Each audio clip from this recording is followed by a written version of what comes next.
ಕೃಪೆಯುಳ್ಳ ನಮ್ಮ ತಂದೆಯಾದ ದೇವರೇ, ಮತ್ತೊಂದು ಈ ಸಂಜೆ ವೇಳೆಯಲ್ಲಿ ಸ್ವಾಮಿ ನಿನ್ನ ಮಕ್ಕಳಾದ ನಾವುಗಳು ಈ ಮಾಧ್ಯಮದ ಮುಖಾಂತರವಾಗಿ ಈ ದಿನದ ಪಾಠಗಳನ್ನು ಕಲಿತಕ್ಕಂಥ ಭಾಗ್ಯವನ್ನು ಕೊಟ್ಟದಕ್ಕಾಗಿ ನಿಮಗೆ ಸ್ತೋತ್ರಗಳಾಗಲಿ.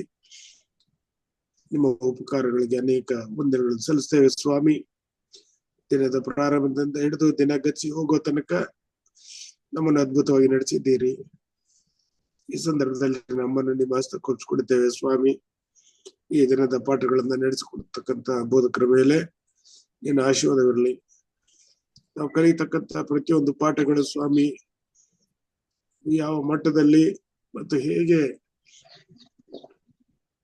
ಅದು ದೇವ ಭಕ್ತರಿಗೆ ಅದು ಅಭಿವೃದ್ಧಿಯನ್ನು ಉಂಟು ಮಾಡುವಂತದ್ದಾಗಿತ್ತೋ ಅದೇ ರೀತಿಯಾಗಿ ಸ್ವಾಮಿ ಈಗಲೂ ಕೂಡ ನಮ್ಮ ಭಕ್ತಿಯನ್ನ ಅಭಿವೃದ್ಧಿ ಮಾಡುವ ಹಾಗೇನೆ ನಮ್ಮನ್ನ ಭಕ್ತಿಯಲ್ಲಿ ನಡೆಸಲಿಕ್ಕೋಸ್ಕರ ನಡೆಸಿರೆಂದು ನಾವು ಪ್ರಾರ್ಥಿಸುವಂತರಾಗಿದ್ದೇವೆ ಸ್ವಾಮಿ. ನಮ್ಮ ಸ್ವಂತ ಶಕ್ತಿಯಿಂದಲ್ಲ, ನಮ್ಮ ಸ್ವಂತ ಕಾರ್ಯಗಳಿಂದಲ್ಲ, ನಮ್ಮ ಸ್ವಂತ ನೀತಿವಂತಿಕೆಯಿಂದಲ್ಲ ದೇವರೇ, ನಮ್ಮ ಎಲ್ಲ ಅಪರಾಧಗಳನ್ನ ಮಂಡಿಸು. ನಮ್ಮ ಚಿತ್ತದ ಅನುಸಾರದಲ್ಲಿ ಈ ದಿನ ನಮ್ಮನ್ನು ನಡೆಸಿ ಇದರಲ್ಲಿ ಪಾಲ್ಗೊಳ್ತಕ್ಕಂಥ ಪ್ರತಿಯೊಬ್ಬರ ಮೇಲೆ ನಿನ್ನ ಹೇಳುವಂತ ಆಶೀರ್ವಾದವನ್ನು ನಿಲ್ಲಿಸಿ ನಮ್ಮನ್ನು ಕಾಯ್ದು ಕಾಪಾಡಿರಿ ಅಂತ ಯೇಸು ಕ್ರಿಸ್ತನಲ್ಲಿ ಪ್ರಾರ್ಥಿಸ್ತೇವೆ ತಂದೆ, ಆಮೆನ್. ನಮ್ಮನ್ನು ಪ್ರಾರ್ಥನೆಯಲ್ಲಿ ಮುನ್ನಡೆಸಿದ ಬೋಧಕರಿಗೆ ವಂದನೆಗಳನ್ನು ಸಲ್ಲಿಸ್ತೇನೆ.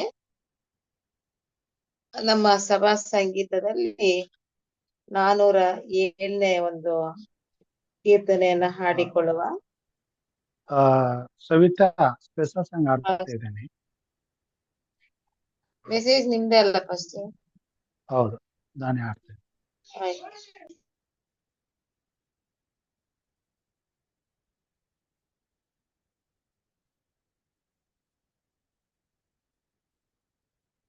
ದೇವರ ನಾಮಕ್ಕೆ ಸ್ತೋತ್ರವಾಗಲಿ. ಈ ದಿನದ ಪಾಠಕ್ಕೆ ಹೋಗುವ ಮುನ್ನ ಉತ್ತಮವಾದಂತಹ ಪ್ರಾರ್ಥನೆಯನ್ನ ನಡೆಸಿದಂತ ಹಿರಿಯ ಬೋಧಕರಾದಂತ ಸಾಲಮನ್ ಅವ್ರಿಗೆ ವಂದನೆಗಳನ್ನ ಸಲ್ಲಿಸ್ತೇನೆ. ಹಾಗೂ ಕೂಡಿ ಬಂದಿರುವಂತಹ ದೇವರ ಮಂದೆಗೆ, ದೇವರ ಸಭೆಗೆ ಸ್ವಾಗತವನ್ನು ಮಾಡ್ತೇನೆ. ಈ ಪಾಠದ ನಿಮಿತ್ತ ಒಂದು ವಿಶೇಷ ಗೀತೆಯನ್ನ ಹಾಡಬೇಕೆಂಬುದಾಗಿ ಬಯಸಿದ್ದೇನೆ. ನಮ್ಮೆಲ್ರಿಗೂ ಗೊತ್ತಿರೋ ಹಾಡು. ಸಂಗೀತಗಳಲ್ಲಿ 323ನೇ ಕೀರ್ತನೆಗಳು. ಆ ದಿನವು ಹತ್ರವಿದೆ, ಆ ವೇಳೆಯು ಬಳಿಯಲಿದೆ. ಆ ದಿನವು ಹತ್ರವಿದೆ,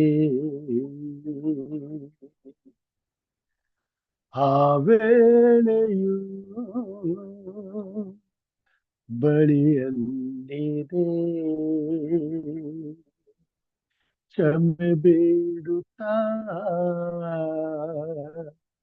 ವರ ಕೇಳುತ್ತಾ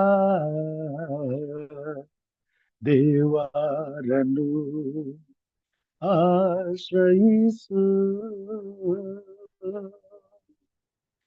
ಆ ದಿನವು ಹತ್ರವಿದೆ, ಆ ವೇಳೆಯು ಬಳಿಯಲ್ಲಿದೆ. ಕ್ಷಮೆ ಬೇಡುತ್ತಾ ವರ ಕೇಳುತ್ತಾ, ಕ್ಷಮೆ ಬೇಡುತ್ತಾ ವರ ಕೇಳುತ್ತಾ ದೇವರನ್ನು ಆಶ್ರಯಿಸು.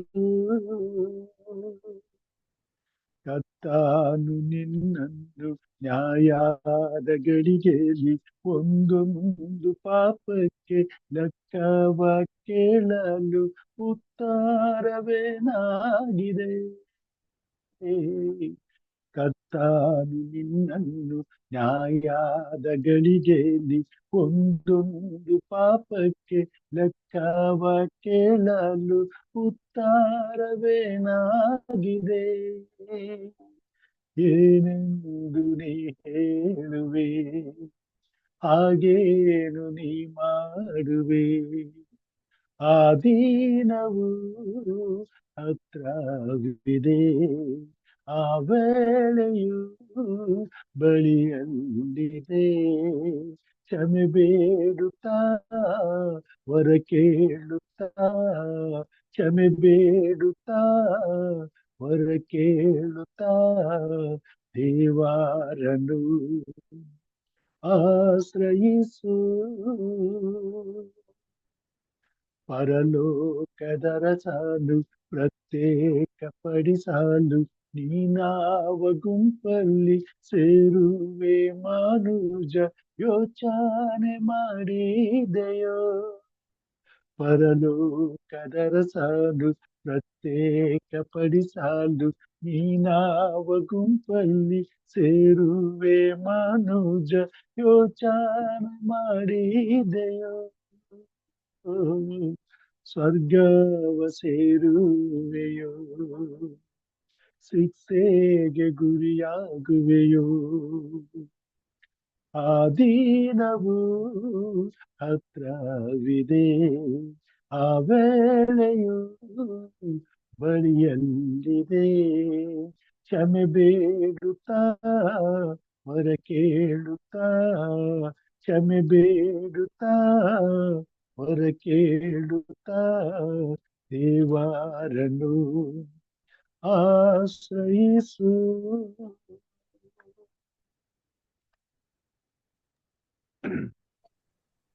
ವಿಶೇಷ ದೇವರ ಗೀತೆಯನ್ನ ಹಾಡಿದಂತಹ ಬೋಧಕರಿಗೆ ಧನ್ಯವಾದ.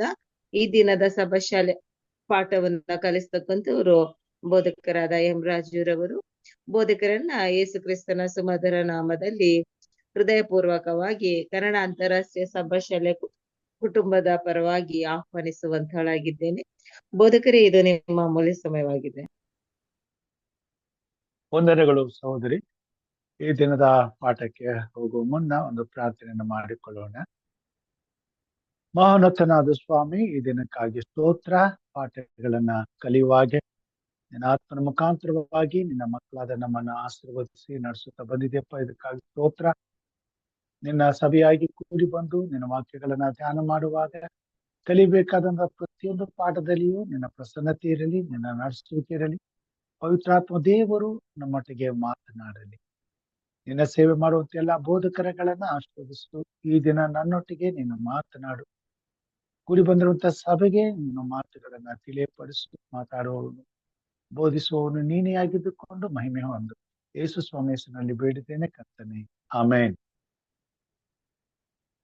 ಕಳೆದ ವಾರದ ಪಾಠಗಳಲ್ಲಿ ವಿಶೇಷವಾಗಿ ಬೋಧಕರಾದಂತ ಪ್ರಸನ್ನ ಕುಮಾರ್ ಅವರು ಹಾಗೂ ಪಾಸ್ಟರ್ ಶ್ರೀ ಸಾಲಮನ್ ರವರು ನಮ್ಗೆ ಅದ್ಭುತವಾದ ರೀತಿಯಲ್ಲಿ ಅನೇಕ ಸಂಗತಿಗಳನ್ನ ಈ ತ್ರೈಮಾಸಿಕ ಪಾಠದ ಈ 5ನೇ ಪಾಠದಲ್ಲಿ ಪಸ್ಕಾ ಹಬ್ಬದ ಕುರಿತಾಗಿ ಸಂದೇಶಗಳನ್ನ ಪಾಠದ ಮುಖಾಂತರವಾಗಿ ನಮ್ಗೆ ತಿಳಿಸಿದ್ರು.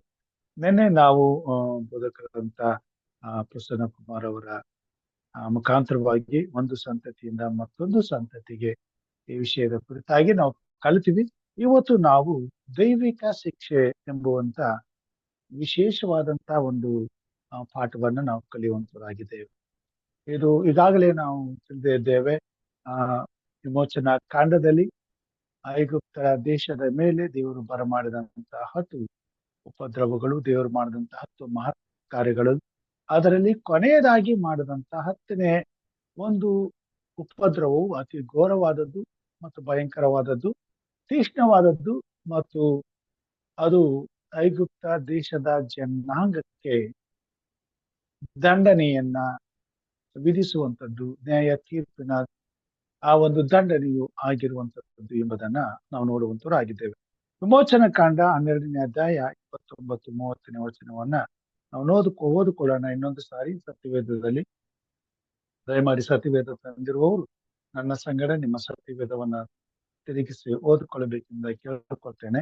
ವಿಮೋಚನ ಕಾಂಡ 12ನೇ ಅಧ್ಯಾಯ 29ನೇ ವಚನದಿಂದ 30 ವಚನದ ತನಕ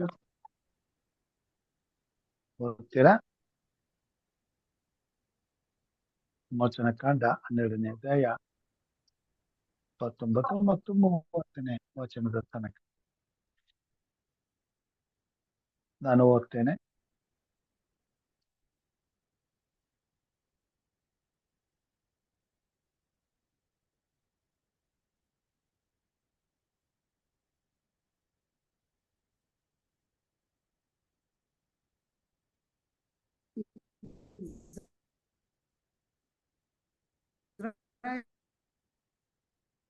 ಅರ್ಧರಾತ್ರಿಯಲ್ಲಿ ಯೆಹೋವನು ಸಿಂಹಾಸನದಲ್ಲಿರುವ ಫರೋಹನ ಚೊಚ್ಚಲು ಮಗನು ಮೊದಲುಕೊಂಡು ಸೆರೆಯಲ್ಲಿದ್ದ ಬಂದಿವಾನನ ಚೊಚ್ಚಲು ಮಗನವರೆಗೂ ಐಗುಪ್ತ ದೇಶದಲ್ಲಿದ್ದ ಎಲ್ಲ ಚೊಚ್ಚಲು ಮಕ್ಕಳುಗಳನ್ನು ಪಶುಗಳ ಚೊಚ್ಚಲು ಮರಿಗಳನ್ನು ಸಂಹಾರ ಮಾಡಿದನು. ಆ ರಾತ್ರಿಯಲ್ಲಿ ಫರೋಹನನು ಅವನ ಪರಿವಾರದವರು ಐಗುಪ್ತರೆಲ್ಲರೂ ಎದ್ದು ನೋಡಲಾಗಿ ಶವವಿಲ್ಲದ ಮನೆ ಒಂದೂ ಇರಲಿಲ್ಲವಾದ್ದರಿಂದ ಐಗುಪ್ತ ದೇಶದಲ್ಲಿ ದೊಡ್ಡ ಗೋಳಾಟ ಉಂಟಾಯಿತು. ದೇವರ ವಾಕ್ಯ ಭಾಗದಲ್ಲಿ ನಾವು ನೋಡುವಂತವರಾಗಿದ್ದೇವೆ. ಇದು ಕೊನೆಯ ಉಪದ್ರವವಾಗಿದ್ದು ಐಗುಪ್ತರ ದೇಶದಲ್ಲಿ ನಡೆದಂತ ಮಹಾ ದೇವರ ಪರಾಕ್ರಮದ ಅದ್ಭುತ ಕಾರ್ಯವಾಗಿದ್ದರೂ ಅಲ್ಲಿ ಮಹಾಘೋರವಾದಂತ ಸಂಕಟ ಉಂಟಾಗುವಂತ ಒಂದು ಕಾರ್ಯವು ನಡೆಯುತ್ತಿರುವುದಾಗಿ ನಾವು ನೋಡ್ತೇವೆ. ಐಗುಪ್ತ ದೇಶದ ಚೊಚ್ಚಲು ಮಕ್ಕಳೆಲ್ಲರೂ, ಐಗುಪ್ತ ಜನರೆಲ್ಲರ ಚೊಚ್ಚಲು ಮಕ್ಕಳೆಲ್ಲರೂ 10 ಉಪದ್ರವಗಳು ನಡೆದರೂ ಸಹ ಇಸ್ರೇಲ್ ಜನಾಂಗಕ್ಕಾಗಲಿ ಕುಲಗಳಿಗಾಗಲಿ ಯಾವುದೇ ಉಪದ್ರವಗಳು ಬಾಧೆಯನ್ನ ಉಂಟು ಮಾಡಲಿಲ್ಲ. ಆದರೆ ಐಗುಪ್ತ ಜನರಿಗೆ ಮಾತ್ರ ಉಪದ್ರವಗಳೆಲ್ಲವೂ ಬಾಧೆಯನ್ನ ಉಂಟು ಮಾಡಿತು ಎಂಬುದಾಗಿ ನಾವು ನೋಡ್ತೇವೆ. ಈ ಉಪದ್ರವಗಳಲ್ಲಿ ಕೊನೆಯದಾಗಿ ದೇವರು ಈ ಭಯಂಕರವಾದಂತಹ ಕಾರ್ಯವನ್ನ ಮಾಡಿದ್ದನ್ನು ನಾವು ನೋಡುವಂತರಾಗಿದ್ದೇವೆ. ಇಲ್ಲಿ ದೇವರ ವಾಕ್ಯ ಭಾಗದಲ್ಲಿ ನಾವು ನೋಡ್ತೇವೆ, ಈ ಕಾರ್ಯ ನಡೆದ ಮೇಲೆ ಐಗುಪ್ತ ದೇಶದ ರಾಜನಾದ ಫರೋಹನನು ಇಸ್ರೇಲ್ ಜನಾಂಗವನ್ನ ಬಿಟ್ಟು ಕೊಡುವಂತ ಮನಸ್ಸನ್ನ ಮಾಡ್ತಾನೆ. ಅಲ್ಲಿಯ ತನಕ ಅವನ ಹೃದಯವು ಕಠಿಣವಾಗಿತ್ತು. ಅವನ ಹೃದಯವು ಎಷ್ಟೇ ಭಯಂಕರವಾದಂತ ಘೋರ ಉಪದ್ರವಗಳನ್ನ ಆ ದೇಶದ ಜನರ ಮೇಲೆ ಬಂದರೂ ಆತನು ತನ್ನ ಹೃದಯವನ್ನು ಕಠಿಣಪಡಿಸಿಕೊಂಡನೇ ಹೊರತು ಆತನು ಮರಗಿದವನಾಗಿ ಪಶ್ಚಾತ್ತಾಪಪಟ್ಟು ಯೆಹೋವ ದೇವರನ್ನ ಕ್ಷಮಾಪಣೆಗಾಗಲಿ ಅಥವಾ ಆತನಿಂದ ಸಿಗುವಂತ ಒಂದು ಕೃಪೆಗಾಗಲಿ ಆತನು ತನ್ನನ್ನ ತಗ್ಗಿಸಿಕೊಳ್ಳಲಿಲ್ಲ. ಬದಲಾಗಿ ಪ್ರತಿಯೊಂದು ಉಪದ್ರವಗಳು ದೇಶದ ಮೇಲೆ ಬಂದಾಗನು ಆತನು ತನ್ನ ಹೃದಯವನ್ನು ಕಠಿಣಪಡಿಸಿಕೊಂಡನು. ದೇವರ ಮುಂದೆ ತನ್ನನ್ನ ತಗ್ಗಿಸಿಕೊಳ್ಳದೆ ಹೋದ ಕಾರಣ ಕೊನೆಯದಾಗಿ ದೇವರು ಅವನಿಗೆ, ಅವನ ರಾಜ್ಯಕ್ಕೆ, ಅವನ ದೇಶದ ಜನರಿಗೆ ಈ ಘೋರವಾದಂತ ಕಠಿಣ ಶಿಕ್ಷೆಯನ್ನ ವಿಧಿಸಬೇಕೆಂಬುದಾಗಿ ಬಂತು ಎಂಬುದಾಗಿ ನಾವು ನೋಡುವಂತರಾಗಿದ್ದೇವೆ. ಇಲ್ಲಿ ದೇವರು ಈ ಒಂದು ಕಠಿಣ ಶಿಕ್ಷೆಯನ್ನ ಯಾಕೆ ತಿಳಿಸಿದನು ಎಂಬುದಾಗಿ ನೋಡುವಾಗ, ದೇವರು ಯಾಕೆ ಚೊಚ್ಚಲು ಮಕ್ಕಳನ್ನು ಸಂಹರಿಸಿದನು? ಈ ಪ್ರಶ್ನೆಗೆ ಇಲ್ಲಿ ಹೇಳ್ತಾನೆ, ಐಗುಪ್ತರ ಮೇಲೆ ಬಂದ 10ನೆಯ ಹಾಗೂ ಕೊನೆಯ ಉಪದ್ರವವು ಅವರ ಚೊಚ್ಚಲು ಮಕ್ಕಳನ್ನು ಸಂಹರಿಸಿತು. ಇದು ದೈವಿಕ ದಂಡನೆಯಾಗಿದ್ದು ಐಗುಪ್ತ ದೇಶದ ಎಲ್ಲಾ ದೇವತೆಗಳು ಮತ್ತು ಕುಟುಂಬಗಳನ್ನು ಬಾಧಿಸಿತು. ಅಲ್ಲದೆ ವ್ಯರ್ಥವಾದ ವಿಗ್ರಹಾರಾಧನೆಯಿಂದ ಸುಳ್ಳು ದೇವತೆಗಳನ್ನು ಪೂಜಿಸುತ್ತಿದ್ದ ಜನರನ್ನು ಈ ಉಪದ್ರವವು ತೊಂದರೆಪಡಿಸಿತು. ನಾವು ನೋಡ್ತೇವೆ, ಐಗುಪ್ತ ದೇಶಕ್ಕೆ ಈ ಘೋರವಾದಂತ ಕಠಿಣ ಶಿಕ್ಷೆ ದೇವರು ವಿಧಿಸಿದ್ದು ಆ ದೇಶದ ಜನರಿಗೆ ಮಾತ್ರವೂ ಅಲ್ಲದೆ ಆ ದೇಶದ ಜನರು ತಮ್ಮ ಸಂರಕ್ಷಣೆಗಾಗಿ ತಾವು ನಂಬಿಕೊಂಡಿದ್ದಂತ ವಿಗ್ರಹಗಳನ್ನ, ಅವರ ಎಲ್ಲ ದೇವತೆಗಳನ್ನು ಸಹ ಬಾಧಿಸಿತು ಎಂಬುದಾಗಿ ನಾವು ನೋಡುವಂತರಾಗಿದ್ದೇವೆ. ದೇವರ ವಾಕ್ಯ ಭಾಗದಲ್ಲಿ ನಾವು ನೋಡುವಾಗ ಐಗುಪ್ತ ದೇಶವು ವಿಗ್ರಹಾರಾಧನೆಗೆ ಬಹಳ ಬಹಳ ಸೋತು ಹೋಗಿದ್ದಂತ, ವಿಗ್ರಹಾರಾಧನೆಯಿಂದ ತುಂಬಿ ತುಳುಕಿದ್ದಂತ ದೇಶವಾಗಿದೆ. ವಿಗ್ರಹಾರಾಧನೆಯಿಂದ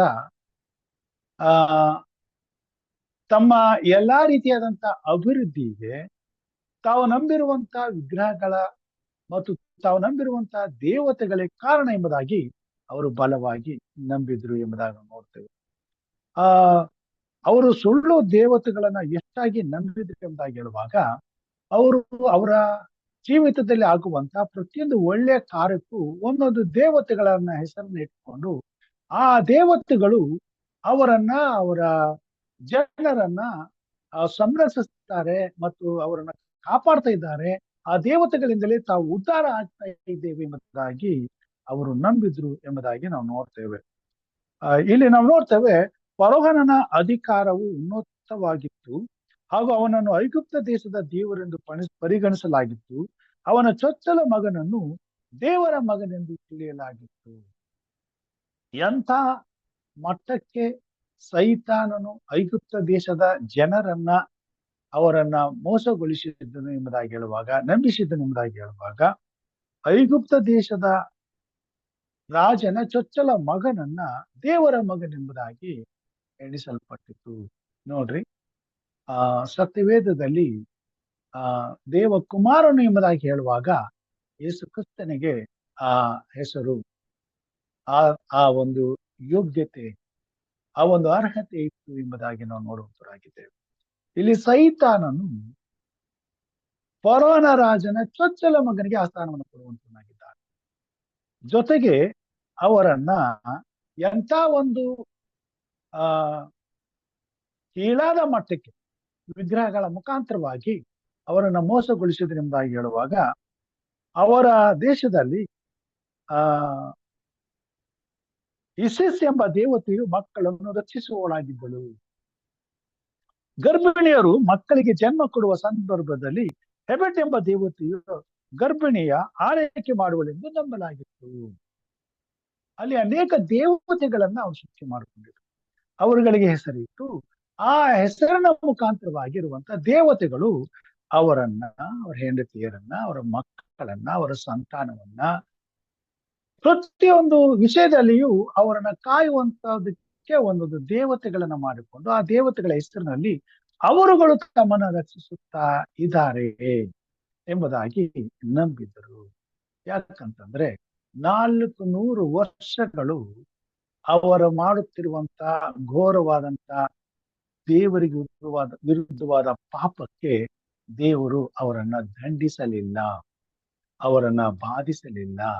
ಬದಲಾಗಿ ಅವರು ತಮ್ಮ ಘೋರವಾದ ಪಾಪದ ಕೊಡವನ್ನ ತುಂಬಿಸಿಕೊಳ್ಳುವುದಕ್ಕೆ ದೇವರು ಬಿಟ್ಟು ಕೊಟ್ಟಿದ್ದನು. ಯಾಕಂತಂದ್ರೆ ಅವರು ವಿಗ್ರಹಾರಾಧಕರಾಗಿದ್ದುಕೊಂಡು ವಿಗ್ರಹಾರಾಧನೆಯಿಂದ ದೇವರ ಕೋಪವನ್ನ ರೋಷಗೊಳ್ಳುವುದಕ್ಕೆ ಅವರು ಅಷ್ಟೊಂದು ವಿಪರೀತವಾದಂತ ರೀತಿಯಲ್ಲಿ ತಮ್ಮನ್ನು ಒಪ್ಪಿಸಿಕೊಟ್ಟಿದ್ದರು. ಸೈತಾನನು ಅಷ್ಟೊಂದು ಬಲವಾಗಿ ಅವರನ್ನ ಹಿಡಿದುಕೊಂಡಿದ್ದನು. ಹೀಗಿರಲಾಗಿ ಅವರು ವಿಗ್ರಹಾರಾಧನೆಯ ಮುಖಾಂತರವಾಗಿ ದೇವರ ಉಗ್ರವಾದ ಕೋಪಕ್ಕೆ ಪಾತ್ರರಾಗಿದ್ದರು. ಈಗ ದೇವರು ಇಂಥ ಉಗ್ರವಾದಂತ ಕ್ರೂರವಾದಂತ ನಡವಳಿಕೆಯಿಂದ ಅವರ ದೇಶದಲ್ಲಿ ವಾಸವಾಗಿದ್ದಂತ ಇಸ್ರೇಲ್ ಜನಾಂಗವನ್ನ ಬಿಡಿಸಬೇಕಾಗಿತ್ತು. ಆ ದೇಶದಲ್ಲಿ ಇಸ್ರೇಲ್ ಜನಾಂಗವು ಕೂಡ ವಾಸವಾಗಿದ್ದರಿಂದ ಅವರ ಈ ಕ್ರೂರ ಹಿಂಸೆಯನ್ನ ಅನುಭವಿಸುವುದು ಮಾತ್ರವಲ್ಲದೆ ಅವರು ನಂಬುತ್ತಿದ್ದಂತ ವಿಗ್ರಹಗಳನ್ನ ನಂಬುವಂತೆಯೂ ಅವರ ದೇವತೆಗಳನ್ನ ಆರಾಧಿಸುವಂತೆಯೂ ಮತ್ತು ಅವರ ಮೂಢ ನಂಬಿಕೆಗಳನ್ನ ಬಲಾತ್ಕಾರವಾಗಿಯೂ ಇವರ ಮೇಲೆ ಹೇರಲ್ಪಟ್ಟಿತ್ತು. ಈಗ ಇವರ ನಿಮಿತ್ತವಾಗಿ ಇಸ್ರೇಲ್ ಜನಾಂಗವು ಕೂಡ ಆ ದೇವತೆಗಳನ್ನ ನಂಬುವಂತೆಯೂ ಆ ದೇವತೆಗಳಿಗೆ ಅಡ್ಡ ಬೀಳುವಂತೆಯೂ ಅವರ ಮೂಢ ನಂಬಿಕೆಗಳನ್ನ ಅನುಸರಿಸುವಂತೆಯೂ ಅವರ ಮೇಲೆ ಬಲಾತ್ಕರಿಸಲಾಗುತ್ತಿತ್ತು. ಈಗ ನಾವು ನೋಡ್ತೇವೆ, ದೇವರ ವಾಕ್ಯದಲ್ಲಿ ನಾವು ನೋಡ್ತೇವೆ, ಇದು ಇಂಥ ಘೋರವಾದಂತ ಒಂದು ಕಾರ್ಯ, ವಿಗ್ರಹಾರಾಧನೆ ದೇವರಿಗೆ ವಿರುದ್ಧವಾದಂತ ಘೋರವಾದಂತ ಪಾಪವಾಗಿತ್ತು. ಇದು ಫರೋಹನನಿಗೂ ಆತನ ಜನರಿಗೂ ಗ್ರಹಿಸಿಕೊಳ್ಳಲಿಕ್ಕೆ ಆಗಿರ್ಲಿಲ್ಲ, ತಿಳಿದಿರ್ಲಿಲ್ಲ, ಅದನ್ನ ಅವರು ಅರ್ಥ ಮಾಡಿಕೊಂಡಿರಲಿಲ್ಲ. ಬದಲಾಗಿ ಸರ್ವಶಕ್ತನಾದ ದೇವರ ವಿಚಾರವನ್ನ ತಿಳಿಯುವುದಕ್ಕೆ ಅವರಿಗೆ ಮನಸ್ಸಿರ್ಲಿಲ್ಲ. ಸೈತಾನನು ಅವರನ್ನು ಅಷ್ಟು ಘೋರವಾಗಿ ನಂಬಿಸಿ ತನ್ನ ಎಲ್ಲಾ ರೀತಿಯಾದಂತಹ ಬಲಾತ್ಕಾರಗಳಿಂದ ಅವರನ್ನ ತುಂಬಿಸಿದ್ದನು ಎಂಬುದಾಗಿ ನಾವು ನೋಡ್ತೇವೆ. ಈ ವಿಗ್ರಹಾರಾಧನೆ ಕೇವಲ ವಿಗ್ರಹಾರಾಧನೆಯಾಗಿ ಉಳಿದಿರಲಿಲ್ಲ, ವಿಗ್ರಹಾರಾಧನೆಯ ಮುಖಾಂತರವಾಗಿ ದೇವರ ಕೋಪವನ್ನು ಎಬ್ಬಿಸುವಂತ ಎಲ್ಲಾ ಅಸಹ್ಯವಾದ ಕಾರ್ಯಗಳನ್ನ ಐಗುಪ್ತ ದೇಶದಲ್ಲಿ ಅವರು ನಡೆಸುತ್ತಿದ್ದರು ಎಂಬುದಾಗಿ ನಾವು ನೋಡ್ತೇವೆ. ಐಗುಪ್ತ ದೇಶದಲ್ಲಿ ವಿಗ್ರಹಾರಾಧನೆಯ ಮುಖಾಂತರವಾಗಿ ಅವರ ದೇವಾಲಯಗಳು ಎಲ್ಲಾ ರೀತಿಯಾದಂತ ಬಲಾತ್ಕಾರಗಳಿಂದ ತುಂಬಿತ್ತು, ವ್ಯಭಿಚಾರಗಳಿಂದ ತುಂಬಿತ್ತು, ವಿಚಿತ್ರವಾದಂತ ಕಾಮ ಭೋಜನಗಳಿಂದ ತುಂಬಿತ್ತು. ಅವರು ತಾವು ಮಾಡ್ತಿರುವ ಎಲ್ಲಾ ಕೆಲಸದಲ್ಲಿಯೂ ಅಭಿವೃದ್ಧಿ ಆಗುತ್ತಿರುವುದರಿಂದ, ತಾವು ಮಾಡ್ತಿರುವ ಎಲ್ಲಾ ಅನ್ಯಾಯಗಳಿಗೆ ಯಾವುದೇ ಪ್ರತಿದಂಡನೆ ಇಲ್ಲದೆ ಅವರು ದಿನಾಲು ಸಂತೋಷದಿಂದ ಬದುಕುತ್ತಿರುವುದರಿಂದ ಅವರಿಗೆ ಯಾವ ಶಿಕ್ಷೆಯೂ ಆಗದೇ ಇರುವುದರಿಂದ, ಅವರು ಮಾಡುತ್ತಿರುವುದೆಲ್ಲವೂ ಸಫಲವಾಗುತ್ತಿರುವುದರಿಂದ, ಇಸ್ರೇಲ್ ಜನಾಂಗದ ಮುಖಾಂತರವಾಗಿ ಅವರು ಎಲ್ಲಾ ರೀತಿಯಾದಂತಹ ಸುಭಿಕ್ಷ ಸಂವತ್ಸರಗಳಿಂದ ತುಂಬಿ ತುಳುಕುತ್ತಿರುವುದರಿಂದ ತಮ್ಮ ನಂಬಿಕೆಗಳು ಮತ್ತು ತಾವು ನಂಬಿರುವಂತಹ ದೇವತೆಗಳೇ ಇದಕ್ಕೆ ಕಾರಣ ಎಂಬುದಾಗಿ ಅವರು ನಂಬಿಕೊಂಡು ಎಷ್ಟೇ ಅತಿಯಾದಂತಹ ಘೋರವಾದಂತಹ ಪಾಪಗಳನ್ನ ಮಾಡುವುದಕ್ಕೂ ಕೂಡ ಅವರು ಹೇಸದೆ ಪಾಪದ ಕಾರ್ಯಗಳಲ್ಲಿಯೇ ಅವರು ನಿರತರಾಗಿದ್ದರು ಎಂಬುದಾಗಿ ನಾವು ನೋಡುತ್ತೇವೆ. ವಿಗ್ರಹಾರಾಧನೆಯೇ ಈ ಲೋಕದಲ್ಲಿ ಎಲ್ಲಾ ವಿಧವಾದಂತ ಅಸಹ್ಯವಾದಂತ ಪಾಪದ ಕಾರ್ಯಗಳಿಗೆ ಮೂಲ ಕಾರಣವಾಗಿದೆ. ಇದನ್ನ ವಿಗ್ರಹಾರಾಧನೆ ಮಾಡ್ತಿದ್ದಂತ ಐಗುಪ್ತ ದೇಶದ ಜನರಿಗೆ ಯಾವುದೇ ರೀತಿಯಾದಂತ ಪರಿವೆ ಇಲ್ಲದೆ ಬದುಕುತ್ತಿದ್ದರು ಎಂಬುದಾಗಿ ನಾವು ನೋಡ್ತೇವೆ. ವಿಗ್ರಹಾರಾಧನೆ ಬಗ್ಗೆ ನಾವು ನೋಡುವಂತರಾಗಿದ್ದೇವೆ. ಇಲ್ಲಿ 115ನೇ ಕೀರ್ತನೆಯಲ್ಲಿ ದೇವರು ವಿಗ್ರಹಗಳ ಬಗ್ಗೆ ದಾವೀದನ ಮುಖಾಂತರವಾಗಿ ನಮಗೆ ತಿಳಿಸುವಂತನಾಗಿದ್ದಾನೆ.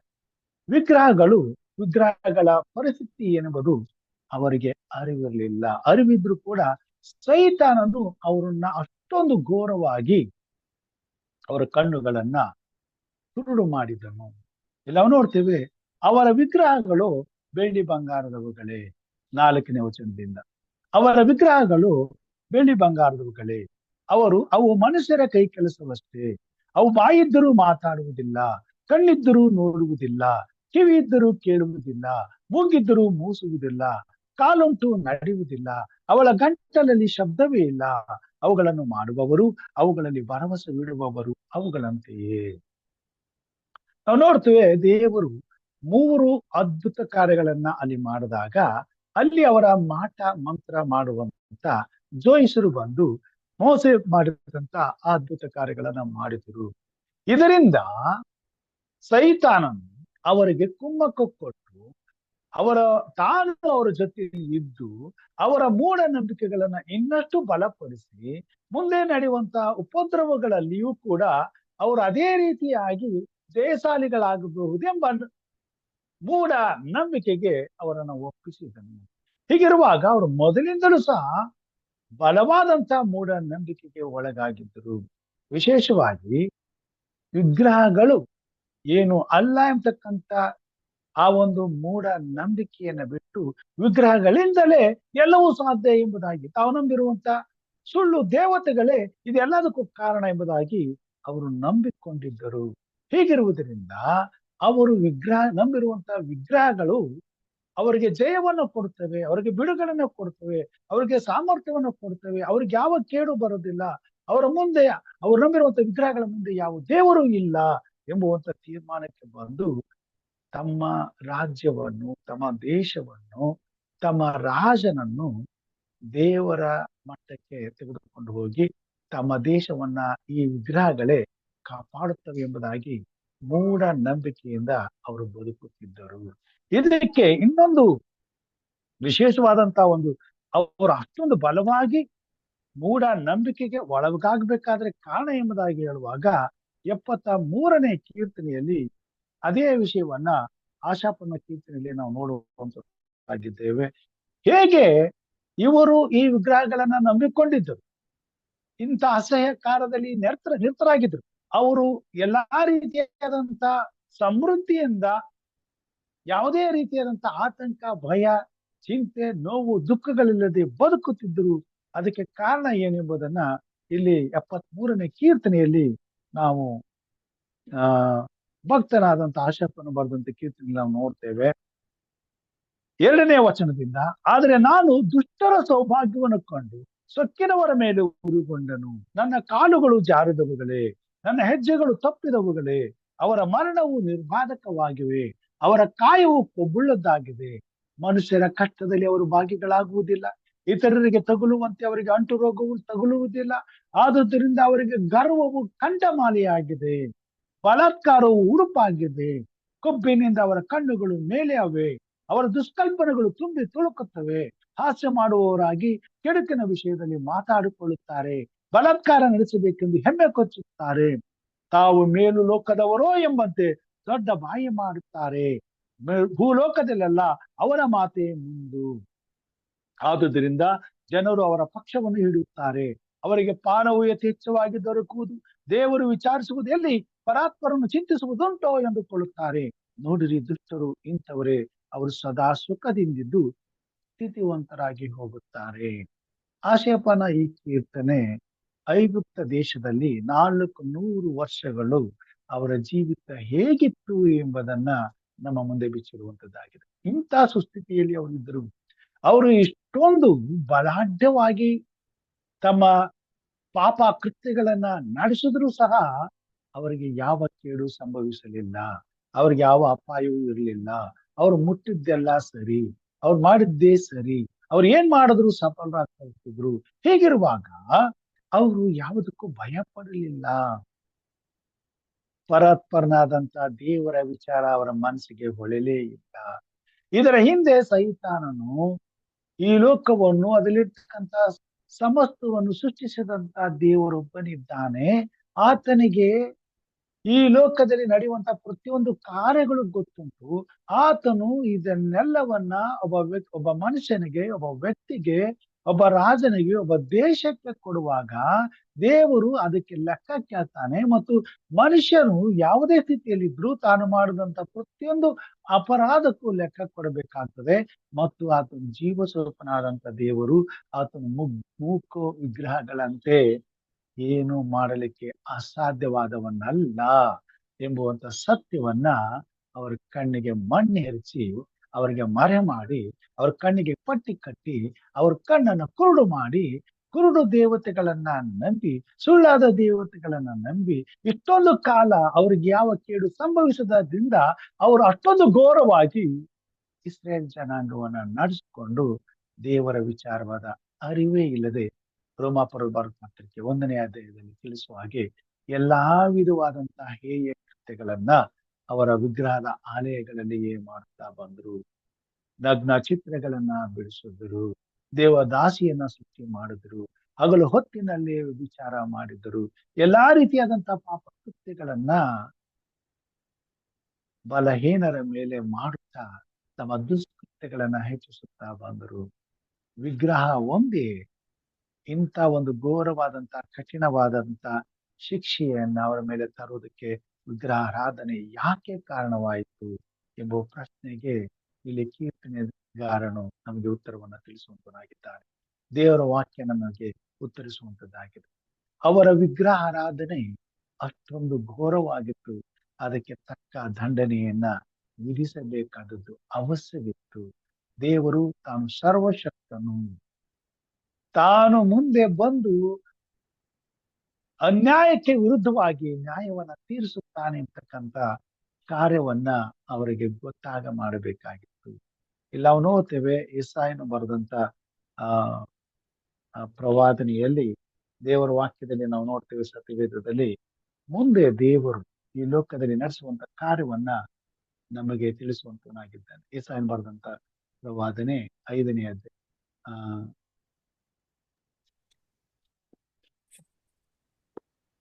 ಬರೆದಂತ ಪ್ರವಾದನೆಗೆ ಹೋಗೋಣ. ಅಲ್ಲಿ ನಮಗೆ ಇಲ್ಲಿ ನಾನು ಅದನ್ನ ವಚನವನ್ನು ಓದ್ತೇನೆ. ಯೆಶಾಯ 1 ಸೆಕೆಂಡ್ ಓದ್ತೇನೆ. ಯೆಶಾಯ ಕೊಡ್ತೀನಿ.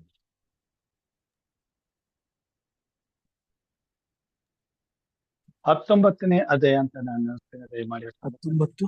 ಯೆಶಾಯ 19ನೇ ಅಧ್ಯಾಯ. 1 ಸೆಕೆಂಡ್. ಓಕೆ,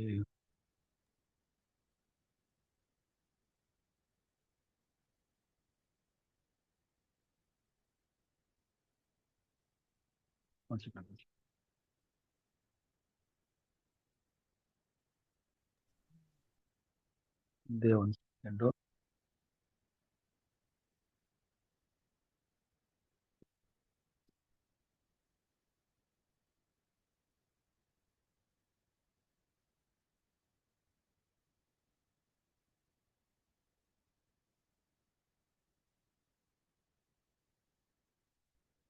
ಹೊಸ ಬೈಬಲ್ ಅಲ್ಲಿ ಸಿಗ್ತಲ್ಲ.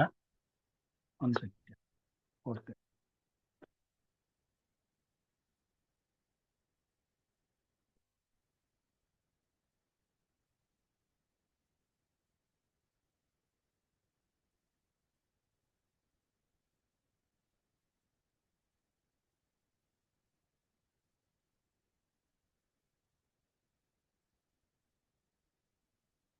ಓಕೆ.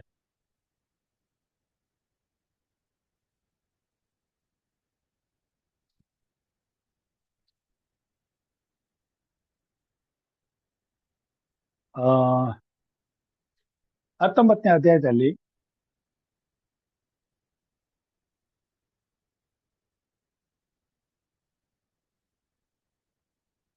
ಆ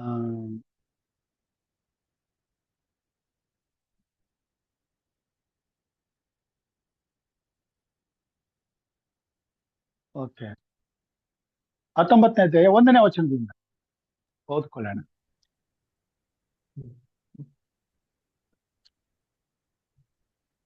ಈಜಿಪ್ಟಿನವರ ವಿಷಯವಾದ ದೈವೋಕ್ತಿ. ಇಗೋ, ಯೆಹೋವನು ವೇಗವುಳ್ಳ ಮೇಘವನ್ನು ಹತ್ತಿಕೊಂಡು ಈಜಿಪ್ಟಿಗೆ ಬರುತ್ತಾನೆ. ಆತನು ಸಮ್ಮುಖನಾದಾಗ ಈಜಿಪ್ಟಿನ ವಿಗ್ರಹಗಳು ನಡುಗುವುವು, ಈಜಿಪ್ಟಿನವರ ಹೃದಯಗಳು ಅದರ ಮಧ್ಯೆ ಕರಗುವುವು. ಓದ್ರಿ ಮುಂದೆ ಓದ್ರಿ. ಇದಲ್ಲದೆ ನಾನು ಈಜಿಪ್ಟಿನವನಿಗೆ ವಿರೋಧವಾಗಿ ಈಜಿಪ್ಟಿನವನನ್ನು ಎಬ್ಬಿಸುವೆನು, ಸಹೋದರನಿಗೆ ವಿರುದ್ಧವಾಗಿ ಸಹೋದರನು, ನೆರೆಯವನಿಗೆ ವಿರುದ್ಧವಾಗಿ ನೆರೆಯವನು, ಪಟ್ಟಣಕ್ಕೆ ವಿರೋಧವಾಗಿ ಪಟ್ಟಣವು, ರಾಜ್ಯಕ್ಕೆ ವಿರೋಧವಾಗಿ ರಾಜ್ಯವು ಹೋರಾಡುವವು. ಓಕೆ. ನಾನು ಆರಿಸ್ಕೊಂಡಂತ ಭಾಗ ಅದಲ್ಲ. ಬಟ್ ಈಜಿಪ್ಟಿಗೆ ದೇವರು ದಂಡನೆಯನ್ನ ತರುವಾಗ ಅದು ಕೇವಲ ಈಜಿಪ್ಟಿಗೆ ಮಾತ್ರ ಅಲ್ಲ, ಈ ಲೋಕದಲ್ಲಿ ಅಂತ್ಯದ ದಿನಗಳಲ್ಲಿ ವಿಗ್ರಹಗಳನ್ನೇ ನಂಬಿರುವಂತ ಜನರಿಗೆ ದೇವರು ಹೇಗೆ ನ್ಯಾಯವನ್ನ ತೀರಿಸ್ತಾನೆ ಅಂತಕ್ಕಂಥ ವಿಷಯದಲ್ಲಿ ಅಲ್ಲಿ ತಿಳಿಸುವಂತನಾಗಿದ್ದಾನೆ. ಆ ಅಧ್ಯಾಯ ನನ್ನ ಇದಕ್ಕೆ ಮರೆ ಆಯ್ತು. ನೋಡೋಣ, ಮುಂದೆ ಅದನ್ನ ನಾನು ತಿಳಿಸ್ತೇನೆ. 2ನೇ ಅಧ್ಯಾಯಕ್ಕೆ ಹೋಗೋಣ. ಯೆಶಾಯನು 2ನೇ ಅಧ್ಯಾಯ 2ನೇ ಅಧ್ಯಾಯಕ್ಕೆ ಹೋಗೋಣ.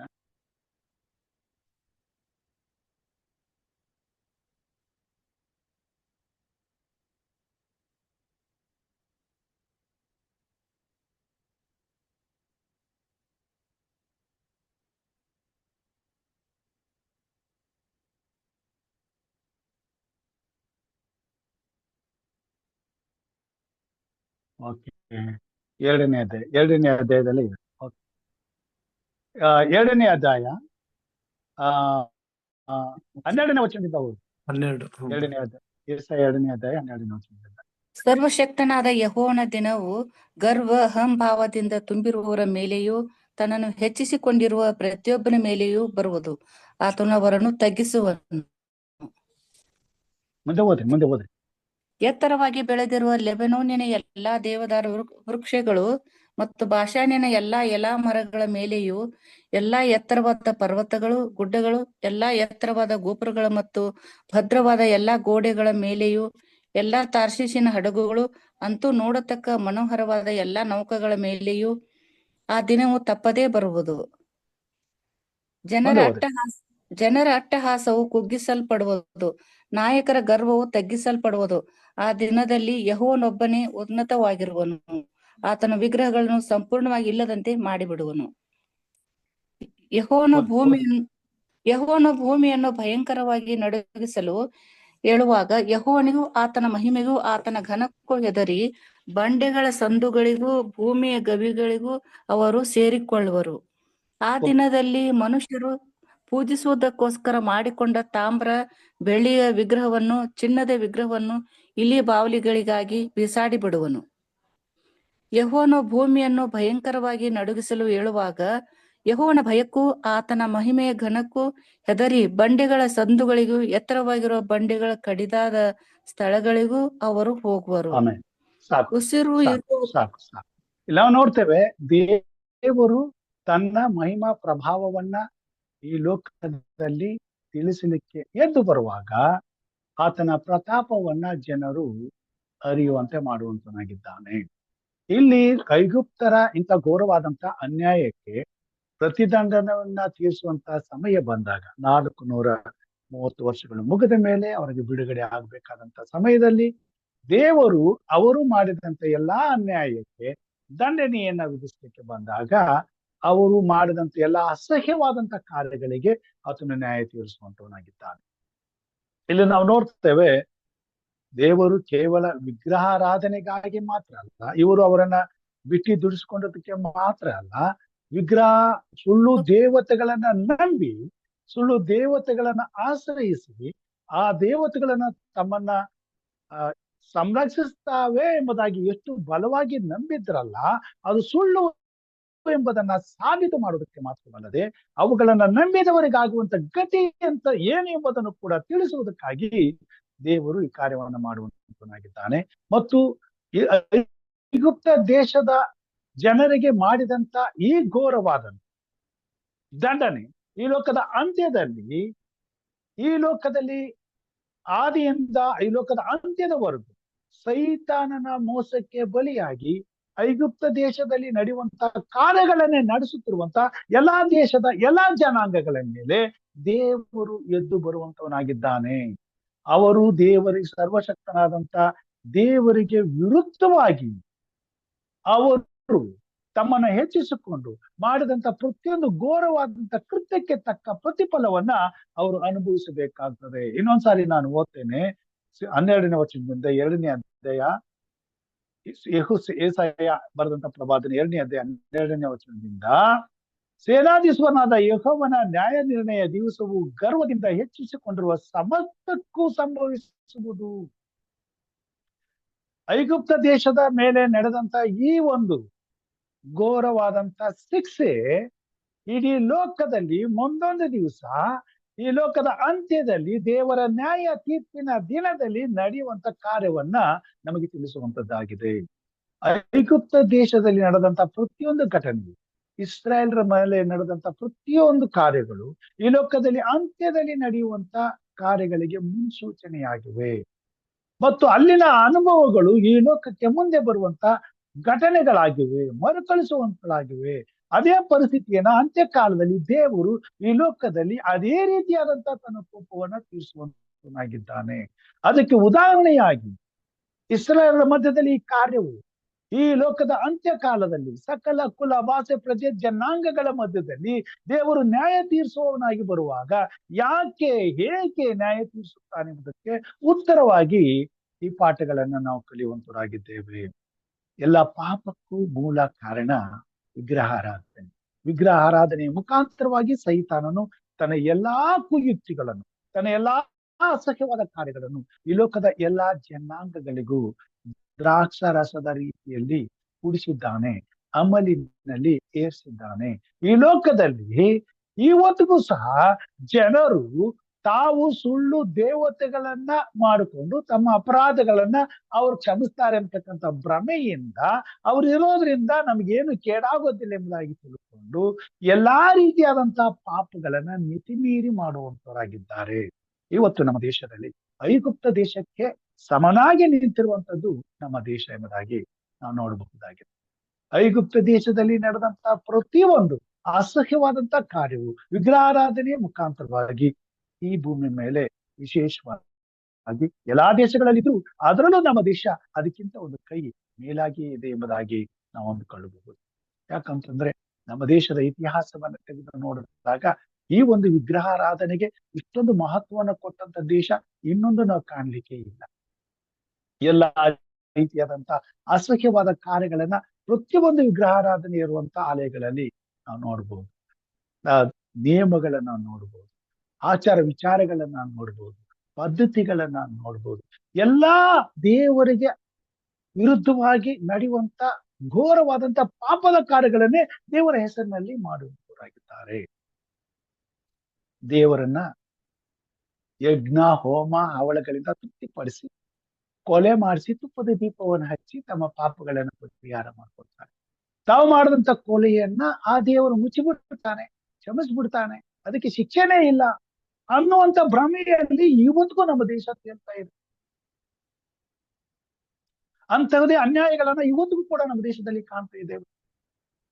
ಅಂತವರು ಕೋಟ್ಯಾಧಿಪತಿಗಳಾಗಿ, ಶ್ರೀಮಂತರಾಗಿ, ಅಧಿಪತಿಗಳಾಗಿ, ಲೋಕವನ್ನ ಆಳುವಂತವರಾಗಿ ಇವತ್ತಿಗೂ ಸಹ ಅದೇ ರೀತಿಯಾದಂತಹ ವಿಚಾರಗಳು ನಡೀತವೆ. ಅದೇ ರೀತಿಯಾದಂತಹ ಭ್ರಮೆಯಲ್ಲಿದ್ದಾರೆ. ಅದೇ ರೀತಿಯಾದ ಐಗುಪ್ತರಲ್ಲಿ ಹೇಗೆ ಮಾಟ ಮಂತ್ರಗಳನ್ನ ನೇಮಿಸಿಕೊಂಡು ಅವರು ತಮ್ಮ ದುರಿಚ್ಛೆಗಳನ್ನ ತೀರಿಸಿಕೊಳ್ಳಲು, ತಾವು ಗದ್ದಿಗೆಗೇರಲು ತಮ್ಮ ಸುಖ ಸಂತೋಷವನ್ನು ಹೆಚ್ಚಿಸಿಕೊಳ್ಳಲು, ತಮ್ಮ ಕಾಮಾಂಧತೆಯನ್ನು ತೀರಿಸಿಕೊಳ್ಳಲು ಹೇಗೆ ವಿಗ್ರಹ ಆರಾಧನೆಯ ಮುಖಾಂತರವಾಗಿ ತಹಿಸುತ್ತಾ ಇದ್ರು, ಅದೇ ರೀತಿಯಾಗಿ ಇವತ್ತು ಕೂಡ ನಮ್ಮ ದೇಶದಲ್ಲಿ ನಡೆಯುವುದನ್ನ ನಾವು ನೋಡಬೇಕಾಗಿದೆ.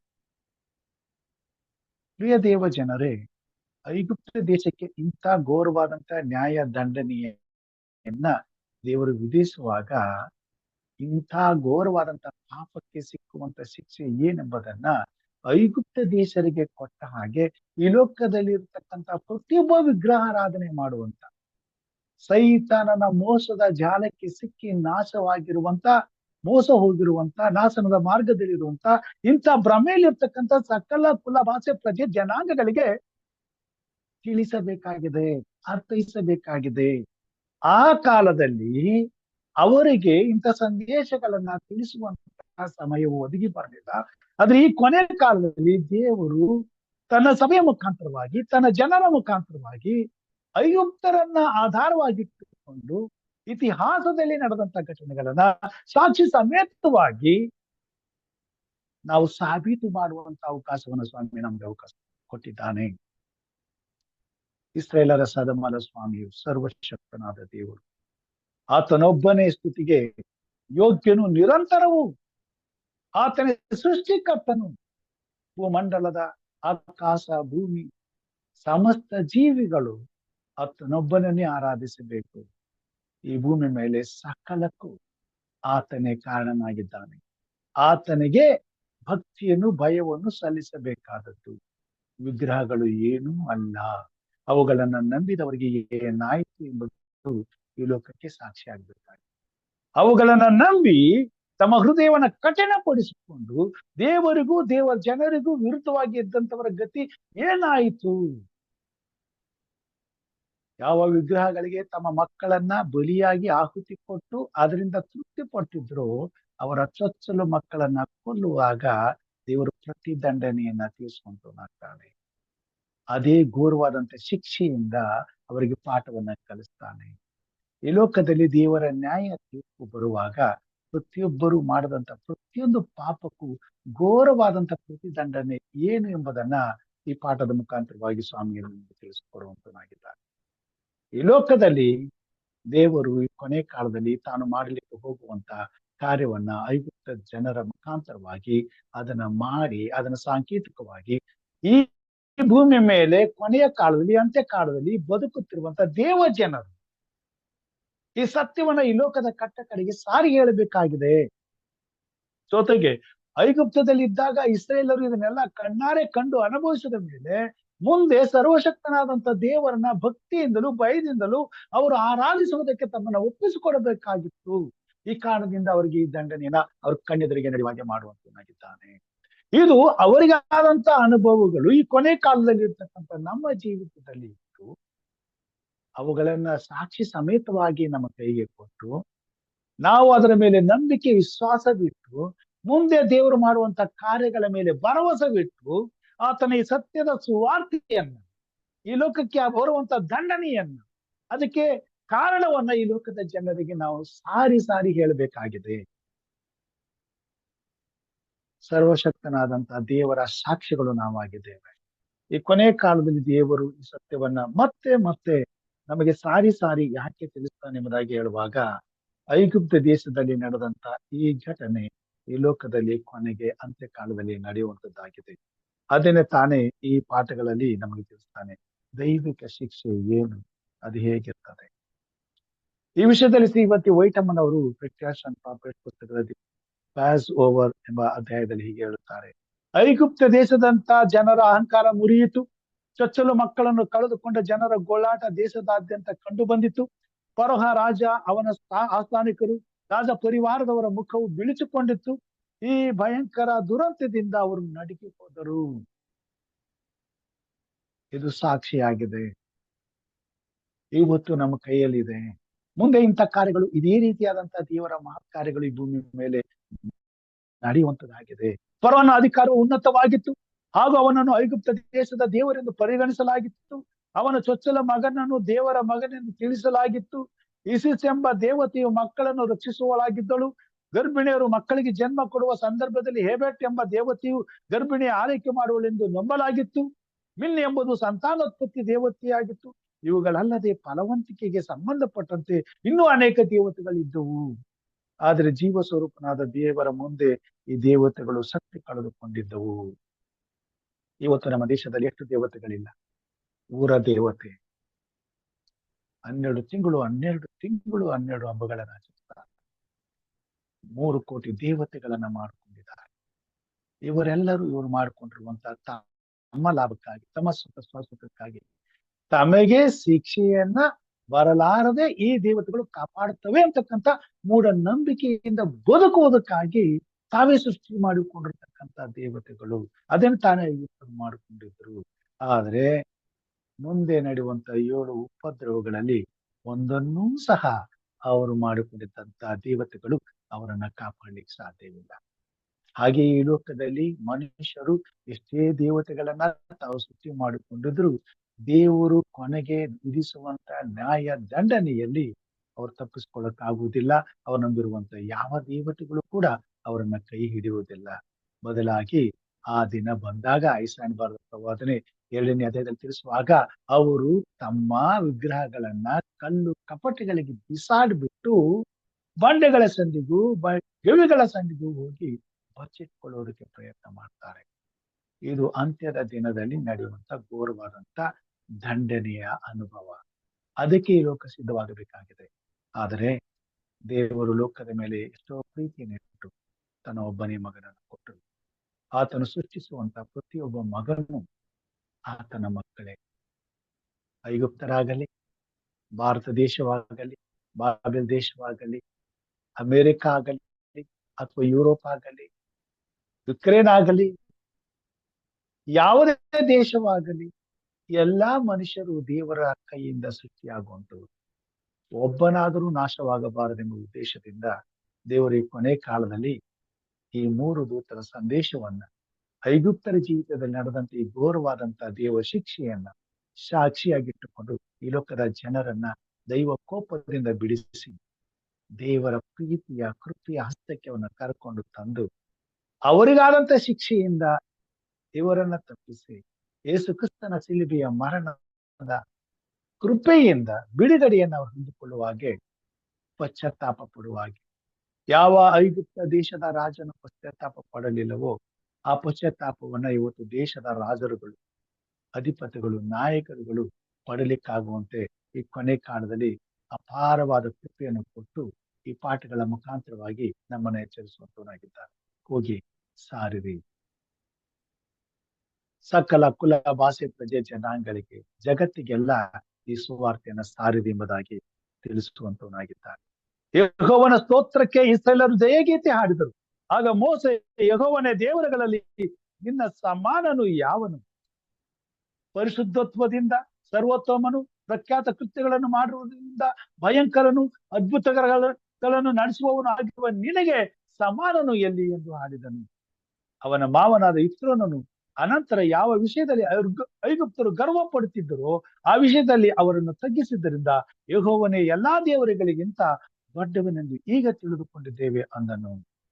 ಮೋಚನಕಾಂಡ 1ನೇ ಅಧ್ಯಾಯದಲ್ಲಿ ಇಸ್ರಾಯೇಲರನ್ನು ದುರ್ಬಲಗೊಳಿಸಿ ಅವರಿಗೆ ಅವಮಾನ ಪಡಿಸುವುದಕ್ಕೂ ಅವರನ್ನು ಹತೋಟಿಯಲ್ಲಿ ಇಡುವುದಕ್ಕೂ ಫರೋಹನ ಆಜ್ಞೆಯಂತೆ ಇಸ್ರಾಯೇಲರ ಗಂಡು ಮಕ್ಕಳನ್ನು ಕೊಲ್ಲಲಾಯಿತು.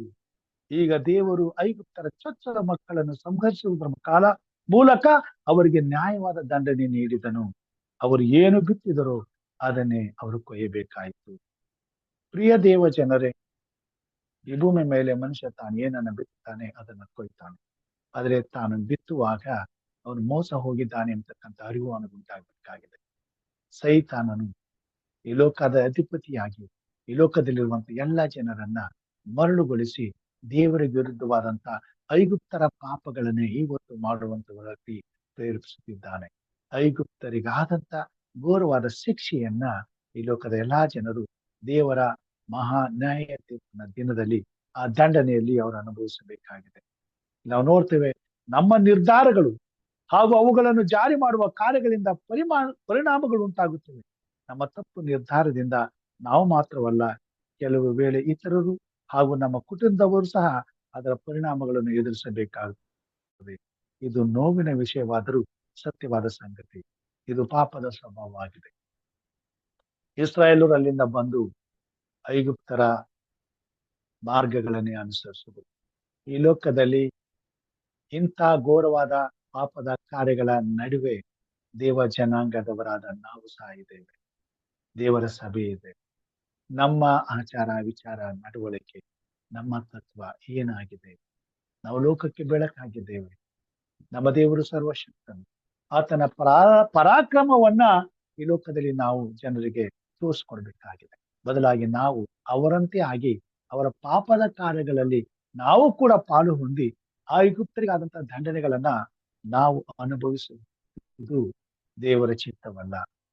ಅದಕ್ಕಾಗಿ ನಾವು ಈ ಐಗುಪ್ತರ ಮುಖಾಂತರವಾಗಿ ಇಸ್ರಾಯೇಲರಿಗೆ ನಡೆದಂತ ದೇವರ ಕೃಪೆ, ದೇವರ ನಡೆಸುವಿಕೆ ಹಾಗೂ ದಂಡನೆಗಳನ್ನ ಅರಿತವರಾಗಿ ಈ ಭೂಮಿ ಮೇಲೆ ಇನ್ನಷ್ಟು ಎಚ್ಚರಿಕೆಯಿಂದ ದೇವರಲ್ಲಿ ಭಯಭಕ್ತಿಯುಳ್ಳವರಾಗಿ ಈ ಲೋಕದಲ್ಲಿ ನಡೆಯುವಂತ ಎಲ್ಲಾ ಪಾಪದ ಕಾರ್ಯಗಳಿಂದ ದೂರವಿದ್ದು ಸರ್ವಶಕ್ತನಾದಂತ ಯೆಹೋವನೊಬ್ಬನನ್ನೇ ಈ ಲೋಕದಲ್ಲಿ ನಾವು ಆರಾಧಿಸುವವರಾಗಿಯೂ, ಆತನನ್ನ ಗಣಪಡಿಸುವವರಾಗಿಯೂ, ಆತನ ಮಹತ್ ಕಾರ್ಯಗಳನ್ನ ಈ ಲೋಕದ ಎಲ್ಲಾ ಜನಾಂಗಗಳಿಗೆ ತಿಳಿಸುವವರಾಗಿಯೂ ಸಾಕ್ಷಿಗಳಾಗಿ ಜೀವಿಸಬೇಕೆಂಬುದು ದೇವರ ಚಿತ್ತವಾಗಿದೆ. ದೇವರು ನಮ್ಮನ್ನು ಆಶೀರ್ವಾದ ಮಾಡಲಿ.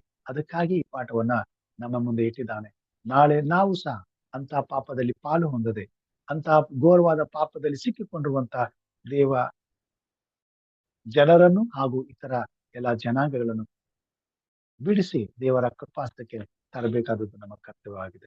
ಅದಕ್ಕಾಗಿ ಈ ಪಾಠಗಳನ್ನ ದೇವರು ನಮಗೆ ಕೊಟ್ಟಿದ್ದಾನೆ.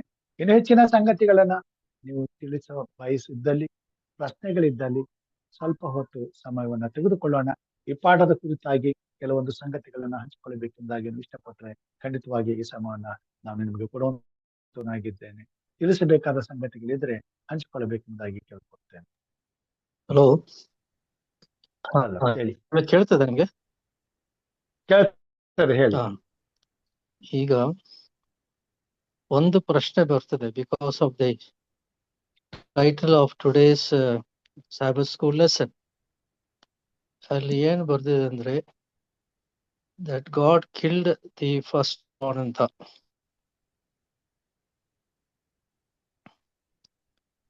ಈಗ ದ ಕ್ವೆಶ್ಚನ್ ಬರ್ತದೆ, why did God kill all the first born? ಅಲ್ಲಿ ಸಾಬತ್ ಸ್ಕೂಲ್ ಲೆಸನ್ಸ್ ಅಲ್ಲಿ ಅಲ್ಲಿ 2-3 ಕಾರಣಗಳು ಕೊಟ್ಟಿದ್ದಾರೆ ಅಲ್ಲಿ ಯಾಕೆ ಅಂತ. ಬಟ್ ನಾ ಸ್ವಲ್ಪ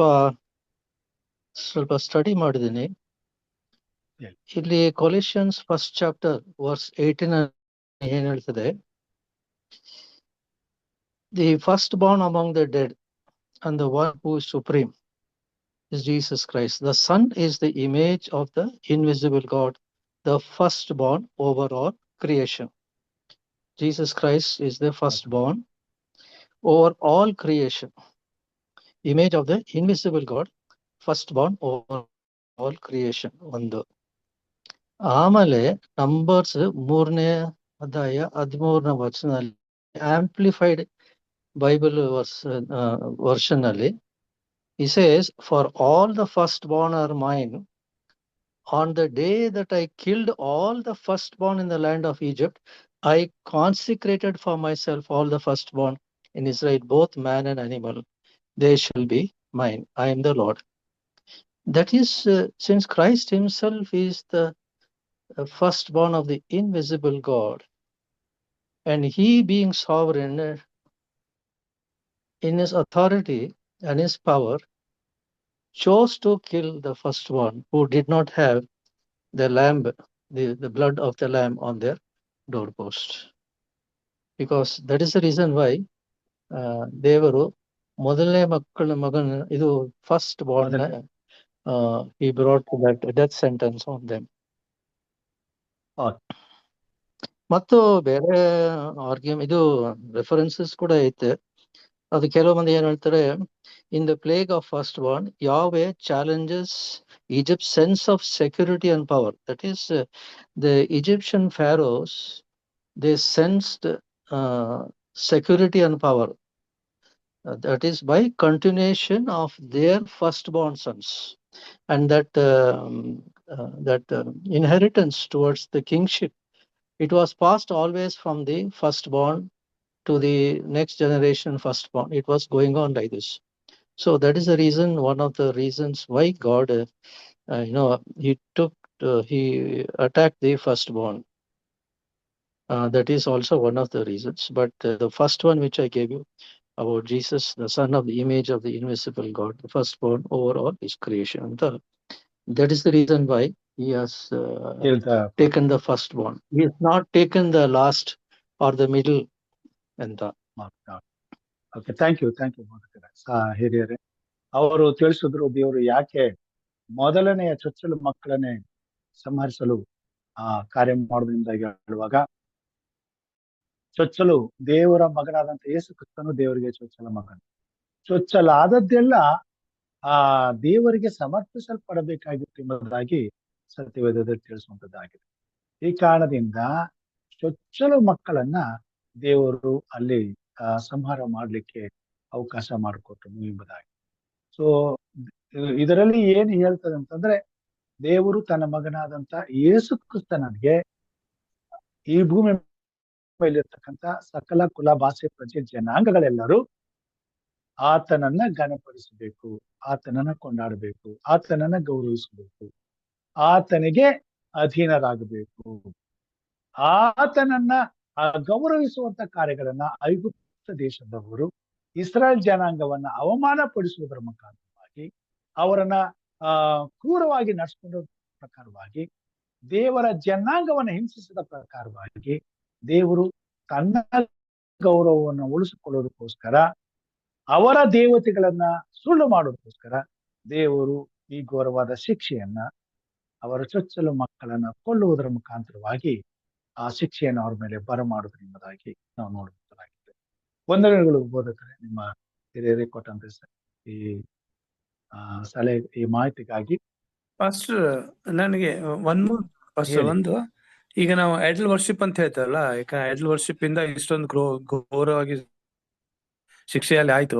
ಈಗ ಫಾಸ್ಟ್ ನನಗೆ ಒಂದು ಸಿಂಪಲ್ ಕ್ವಶನ್ ಇದು ನನ್ ಡೌಟ್ ಏನಂದ್ರೆ, ನಾವು ಚರ್ಚಸ್ ಮೇಲೆ ಕ್ರಾಸ್ ಆಗ್ತೇವಲ್ಲ, ಈವನ್ ಅಡ್ವಾಂಟೇಜ್ ಅಂದ್ರೆ just no that this is the church ಅಂತ ಹೇಳಿ ಒಂದು. ಆಮೇಲೆ ಮನೆಯಲ್ಲಿ ಸಮಟೈಮ್ಸ್ ಚಿಕ್ಕದಾಗಿ ಒಂದು ಕ್ರಾಸ್ ಇಟ್ಕೊಂಡಿರ್ತೀವಿ.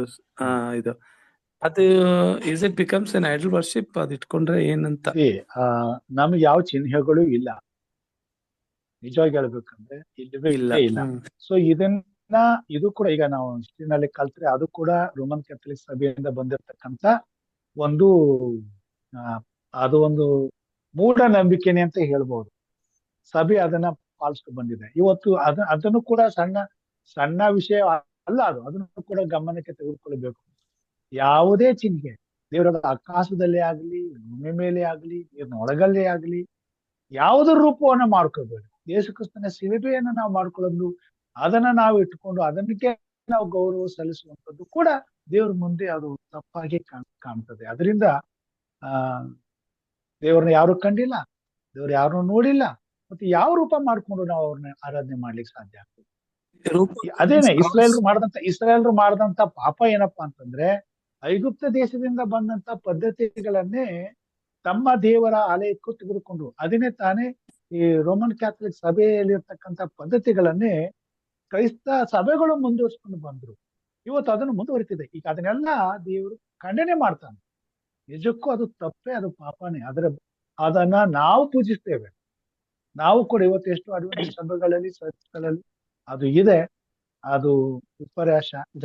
ಅವೆಲ್ಲ ನಮಗೆ I just want to ಖಂಡಿತವಾಗಿ I just want to share something regarding idol worship. Now we must know what is idol. It is not necessarily to be in the form of a figure of a person or a god or any created thing.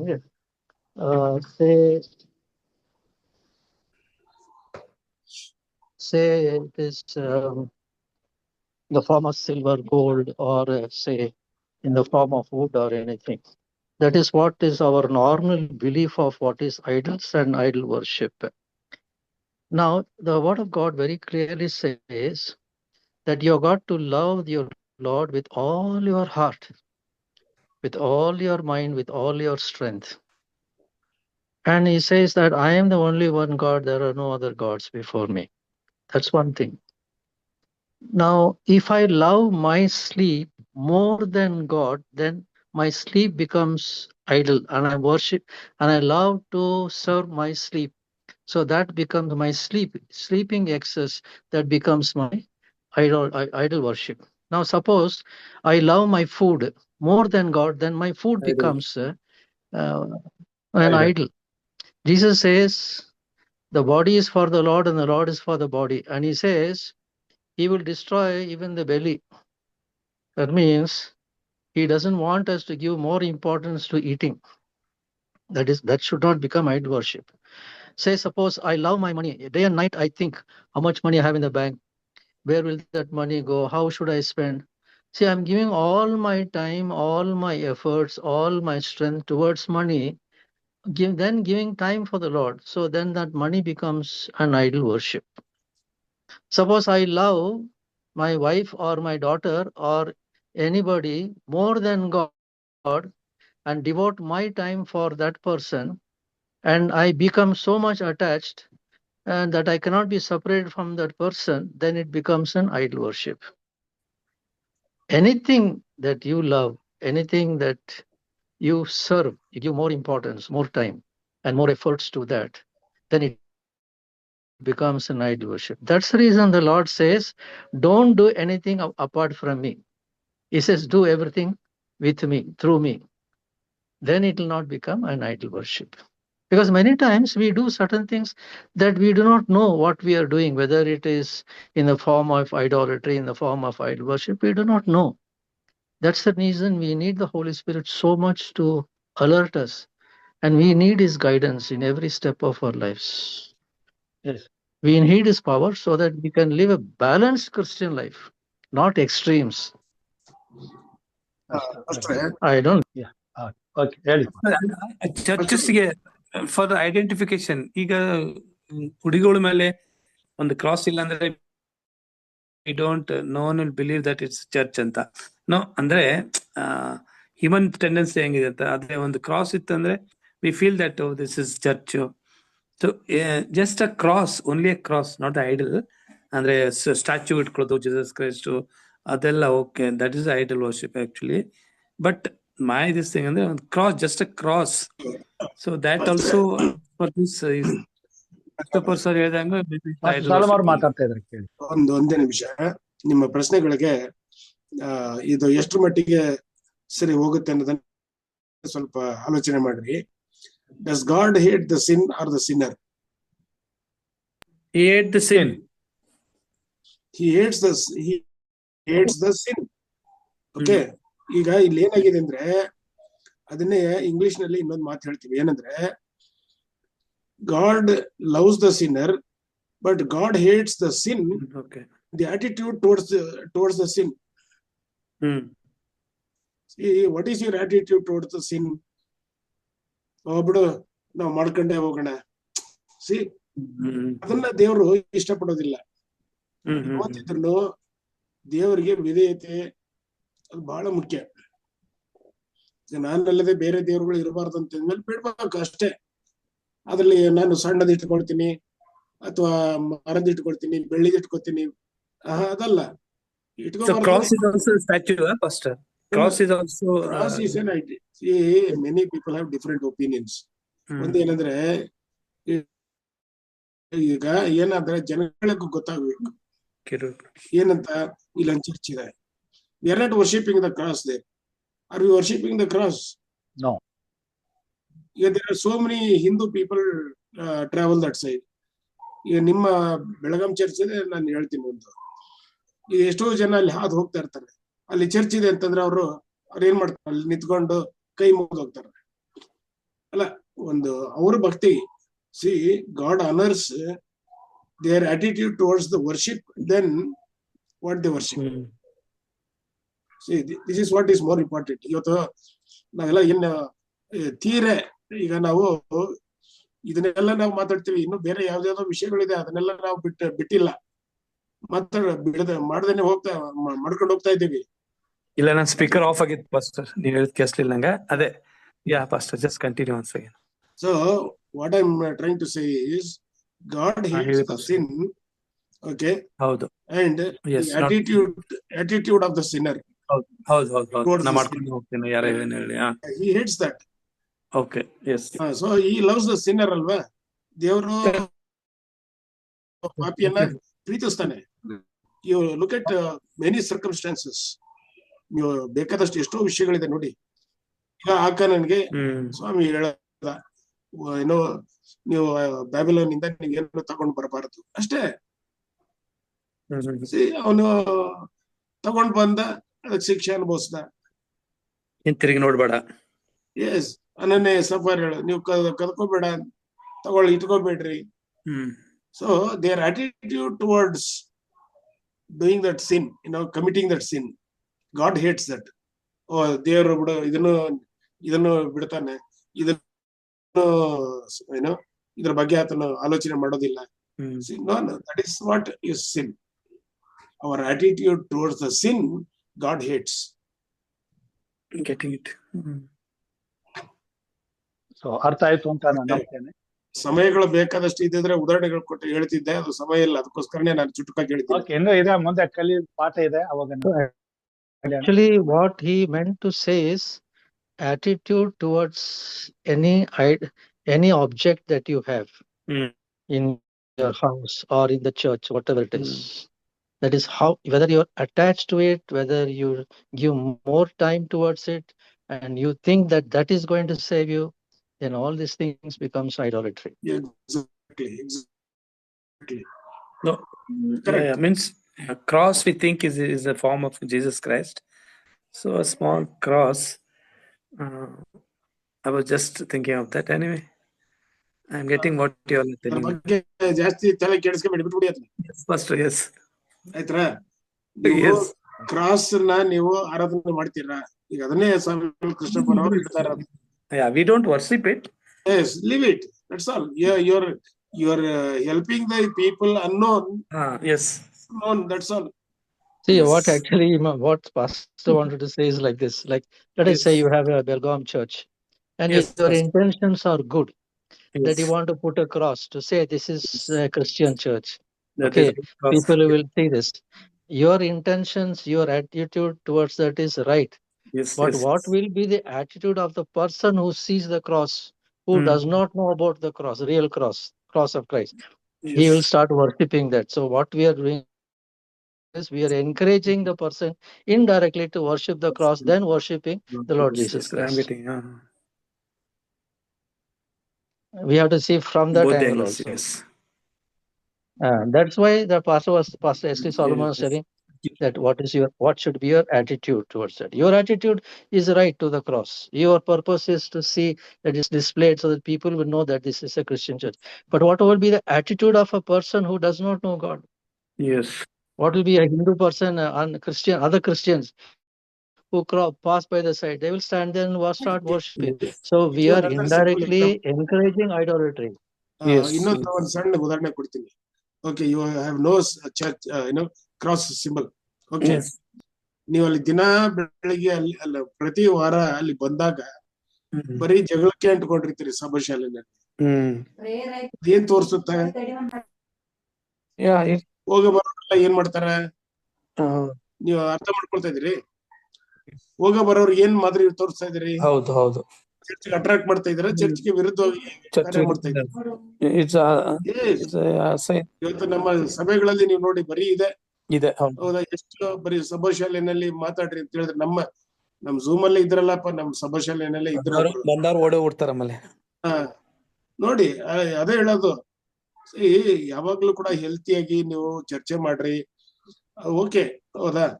ಅದು ಮೀರಿ ಹೋದಾಗ ಅದು ತಪ್ಪ ಅನ್ಸುತ್ತೆ, ಎಲ್ರಿಗೂ ತಪ್ಪ ಅನ್ಸುತ್ತೆ. ಅದನ್ನ ಮಾಡಬೇಡಿ ಅಂತ ಹೇಳ್ತಾರೆ, ಅದಷ್ಟೇ, ಇನ್ನೇನಿಲ್ಲ. See, you are just showing to the people around. Otherwise, you should be able to show that this is a church, Christian church, ಅಥವಾ ಚರ್ಚ್ ಇದೆ ಅನ್ನೋದನ್ನ ನಿಮ್ಮ ಕಾರ್ಯದಲ್ಲಿ ಅದನ್ನ ತೋರಿಸ್ಬೇಕು. ಇಂತಾಗಿ ನಿಮ್ ಕಾರ್ಯದಲ್ಲೂ ತೋರ್ಸಕ್ ಆಗ್ತಾ ಇಲ್ಲ, ಈತ ಶಿಲ್ಬೆ ಹಾಕಿ ಅದನ್ನ ನೀವು ಅಲ್ಲ, ನಾನೇನ್ ಶಿಲ್ಬೆ ಹಾಕಿ ಅಂತ ನಾನು ಎನ್ಕರೇಜ್ ಮಾಡ್ತಾ ಇಲ್ಲ. ನಾವು ಅದನ್ನ ಸ್ಪಷ್ಟ ತಿಳ್ಕೊಳ್ರಿ. Just saying it is a symbol and you want to allow the people. Okay, and many people who cross that side, they are not going to worship the cross. ಅವ್ರ ಏನ ಚರ್ಚ್ ಇದೆ ಅಂತ ಹೋಗ್ತಾರ ಅಷ್ಟೇ. ಹೌದಾ? ಇವಾಗ ಬೇರೆ ಗೌರ್ಮೆಂಟ್ ನವ್ರು ಯಾರೋ ಬರ್ಲಿ ಅಥವಾ ಅವ್ರಿಗೂ ಚರ್ಚ್ ಇದೆ ಅಪ್ಪ ಇಲ್ಲಿ, ನಾವ್ ಏನು ಮಾಡೋದ್ ಬೇಡ. See, that is an identification to show that there is a church here. So in the ಅಷ್ಟೇ. form of identity. ಈಗ ನಾನು ಉದಾಹರಣೆ ಕೊಟ್ಟೆ ನಿಮಗೆ. ಈ ಕ್ರಾಸ್ ಇಲ್ದೇನೆ ಇರ್ರಿ, ನೀವು ಪ್ರತಿ ವಾರ ಬಂದಾಗ್ಲೆಲ್ಲ ಸುಮ್ನೆ ಸಣ್ಣ ಸಣ್ಣ ವಿಷಯಗಳು ತಗೊಂಡು ಕೆದಕಿ ಜಗಳಾಡ್ತಾ ಇದ್ರೆ ಅದ್ ಯಾವ ಲೆಕ್ಕ ಸರಿ ಹೋಗುತ್ತೆ? ಅವಮಾನ ಅದು. Are you? Yes. It's an insult. So rather it is better that you show to the public that there is a church.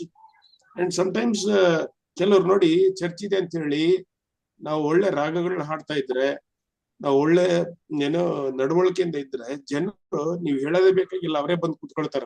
Attract ಆಗ್ತಾರೆ. ಎಸ್, ಎಷ್ಟೋ ಜನ ಇದಾರಂತವ್ರು. ಒಳ್ಳೆ ಮ್ಯೂಸಿಕ್ ಇದೆ ಇಲ್ಲಿ, I want to come and sit and listen. The passers by will come and listen. Now, who knows, the Spirit of the Lord will work in them tomorrow and they will be drawn to Christ. ಹೌದಾ? So ಅದಕ್ಕೆ ಅಡ್ಡಿ ಆಗ್ಬೇಕು ನಾವು. So ಇದನ್ನ ಶಿಲುಬೆನೇ ಒಂದು ದೊಡ್ಡ ಸಮಸ್ಯೆ ಅಂತ ನೀವು ಯಾವತ್ತೂ ಕೂಡ ತಿಳ್ಕೊಳಕ್ ಹೋಗ್ಬೇಡಿ. I don't agree that, because it is just ನಾವೇನ್ ಅದನ್ನ ವರ್ಷಿಪ್ ಮಾಡಲ್ಲ. ಇಲ್ಲ, ವರ್ಷಿಪ್ ಮಾಡಲ್ಲ. ಈಗ ಮನೆಯಲ್ಲಿ ಒಂದು ಈಗ ಯೇಸು ಕ್ರಿಸ್ತಂದ ಒಂದು ಫೋಟೋನ ಇಟ್ಕೊಂಡಿರ್ತೀವಿ ಅಂತ ತಿಳ್ಕೊಳ್ಳಿ. ಜನಗಳಿಗೆ ಏನ್ ಅನ್ಸುತ್ತೆ ನೋಡಿದ ತಕ್ಷಣ ಹೋಯ್ತು ಕ್ರಿಶ್ಚಿಯನ್ ಅವರು ಅಂತ ತಕ್ಷಣ ನೋಡಿದಾಗ್ಲೇ ಹೇಳ್ಬಿಡ್ತಾರ ಅವ್ರು. So that is that's all. ನಾವೇನ ದಿನ ಬೆಳಿಗ್ಗೆ ಹೋಗಿ ಊದ ಕಡ್ಡಿ ಹಚ್ಚಿ ಅದಕ್ಕೆ ಆರಾಧನೆ ಮಾಡ್ತಿದ್ವಾ ಫೋಟೋಗೆ? ಇಲ್ಲ. We are worshipping A true and living god. Okay, so ಇದು ಅಂತ್ಯ ಆಗಲಾರದಂತ ಚರ್ಚೆ. ಸೊ ಇದರ ಬಗ್ಗೆ ನಾವು ದೀರ್ಘವಾಗಿ ಮತ್ತು ವಿಶಾಲವಾಗಿ ಯೋಚನೆ ಮಾಡಿದಾಗ ಯಾವುದು ಪಾಪ ಅದನ್ನು ನಾವು ವಿಸರ್ಜಿಸಬೇಕಾದದ್ದು ನಮ್ಮ ಧರ್ಮ, ಮತ್ತು ಪ್ರತಿಯೊಂದು ಅಧರ್ಮಕ್ಕೂ ನಾವು ಲೆಕ್ಕ ಕೊಡ್ಬೇಕಾಗ್ತದೆ. ಸೊ ಎಲ್ಲದರಲ್ಲಿ ದೇವರಿಗೆ ಮಹಿಮೆ ಪಡಿಸ್ಲಿಕ್ಕೆ ನಾವು ಪ್ರಯಾಸ ಪಡೋಣ. ದೇವರನ್ನ ಆಶೀರ್ವಾದ ಮಾಡ್ಲಿ. ಪ್ರಾರ್ಥನೆಗೆ ಹೋಗೋಣ. ಪ್ರಾರ್ಥನೆ ವಿಜ್ಞಾಪನೆಗಳಿಗೆ ಏನಾದ್ರು ಇದ್ರೆ ಸಮಯ ತಿಳಿಸ್ಬೇಕೆಂದ ಕೇಳ್ಕೊಳ್ತೇನೆ. ಪ್ರಕಾರವಾಗಿ ಹಿರಿಯರಾದಂತ ಲೋಕೇಶ್ ಶಂಕರ್ ಅವರ ಕುಟುಂಬಕ್ಕಾಗಿ, KP ರವಿ ಅವರ ವಿಜ್ಞಾಪನೆಗಾಗಿ, ಸೋದರ ರೇಖಾ ಅವ್ರಿಗೋಸ್ಕರ ಪ್ರಾರ್ಥನೆ ಮಾಡೋಣ. ಆಪರೇಷನ್ ಗೊತ್ತಾಗಿಲ್ಲ. ಓಕೆ, ನಮ್ಮ ಮಧ್ಯದಲ್ಲಿ ಹಿರಿಯರಾದಂತಹ ಚಿನ್ನಪ್ಪ ಸಾತ್ವಿಕ್ ಅವರಿದ್ದಾರೆ. ಅವರು ನಮ್ಮನ್ನ ಪ್ರಾರ್ಥನೆಯಲ್ಲಿ ನಡೆಸ್ಕೊಡ್ಬೇಕೆಂಬುದಾಗಿ ಕೇಳ್ಕೊಳ್ತೇವೆ. ಇದ್ದೀರಾ?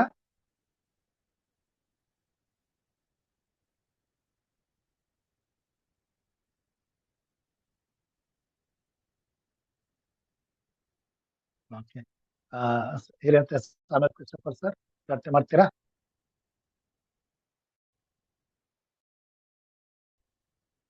ಯಾರು ಹೇಳಿದ್ರಿ? ಸಾಮಲ್ Krishnappa. Okay. Shall I pray? Yes. Yes, let us pray. Our loving Father in heaven, we thank you and praise you for giving us this opportunity to come together and to study your word.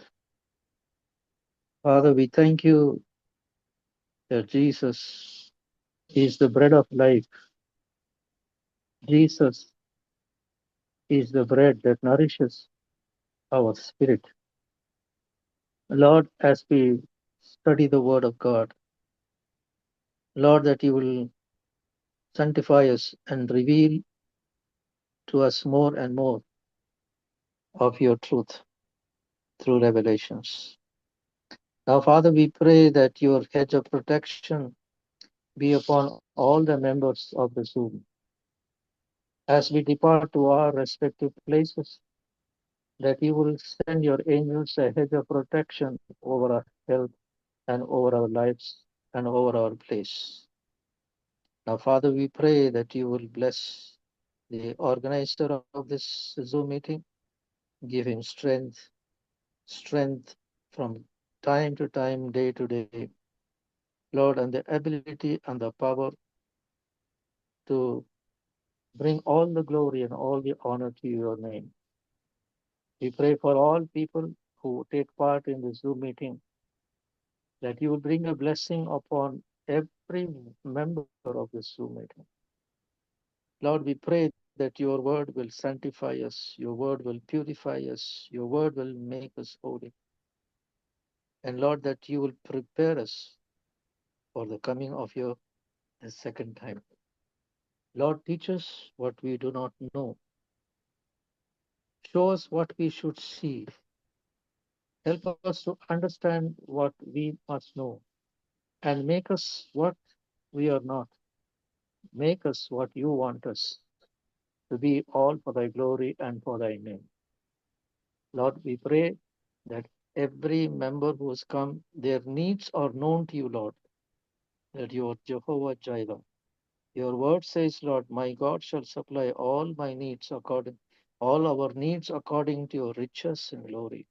Lord, your resources cannot be exhausted. Your resources are eternal. And Lord, through Jesus Christ our Lord, we plead with you that you will meet every need of every member of this Zoom, the one who could come and the one who cannot come. Lord, more than all, we need your presence. We need your peace. We need your direction. We need your guidance in every areas of our lives. Lord, we want you to be with us tonight as we sleep. Lord, take care of us through the night. Take charge of the night. Take charge of the bed or the place where we sleep. Take charge of our houses. And Lord, as our body rests to sleep, but our spirit is awake, so you can talk to us, Lord, and so that you can minister us, Lord, so that we can get up early morning refreshed by the power of your Holy Spirit. Bless each and every one of us. In Jesus' mighty name we pray. Amen and amen. Amen. ಪರಲೋಕದ ಪ್ರಾರ್ಥನೆ ಮಾಡಿಕೊಳ್ಳೋಣ. ಪರಲೋಕದಲ್ಲಿರುವ ನಮ್ಮ ತಂದೆಯೇ, ನಿನ್ನ ನಾಮವು ಪರಿಶುದ್ಧವೆಂದು ಎಣಿಸಲ್ಪಡಲಿ, ನಿನ್ನ ರಾಜ್ಯವು ಬರಲಿ, ನಿನ್ನ ಚಿತ್ತವು ಪರಲೋಕದಲ್ಲಿ ನೆರವೇರುವ ಪ್ರಕಾರ ಭೂಲೋಕದಲ್ಲಿ ನೆರವೇರಲಿ. ನಮ್ಮ ಅನುದಿನದ ಆಹಾರವನ್ನು ಇವತ್ತು ದಯಪಾಲಿಸಿಕೊಡು. ನಮಗೆ ತಪ್ಪು ಮಾಡಿದವರನ್ನು ನಾವು ಕ್ಷಮಿಸದಂತೆ ನಮ್ಮ ತಪ್ಪುಗಳನ್ನು ಕ್ಷಮಿಸು. ನಮ್ಮನ್ನು ಶೋಧನೆಯೊಳಗೆ ಸೇರಿಸದೆ ಕೇಡಿನಿಂದ ತಪ್ಪಿಸು. ಯಾಕೆಂದರೆ ರಾಜ್ಯವು ಬಲವು ಮಹಿಮೆಯು ಸದಾಕಾಲ ನಿನ್ನದೇ ಸ್ವಾಮಿ. ಆಮೇನ್. ನಮ್ಮ ತಂದೆಯಾದ ದೇವರ ಪ್ರೀತಿಯು, ನಮ್ಮ ರಕ್ಷಕನಾದಂಥ ಯೇಸು ಕ್ರಿಸ್ತನ ಕೃಪೆಯು, ಪರಿಶುದ್ಧಾತ್ಮ ದೇವರ ಅನುನ್ನತಿಯು, ಐಕ್ಯತೆಯು, ಸಹವಾಸವು ಇಂದು ಎಂದು ಸದಾಕಾಲವು ಕೂಡಿ ಬಂದಿರುವಂತಹ ದೇವರ ಮಂದೆಯ ಸಂಗಡ, ಪ್ರಾರ್ಥನೆ ವಿಜ್ಞಾಪನೆಗಳ ಸಂಗಡ, ಈ ಕೂಟದ ಸಂಗಡ ಸದಾಕಾಲ ನೆಲೆಯಾಗಿರ್ಲಿ ಸ್ವಾಮಿ. ಆಮೇನ್.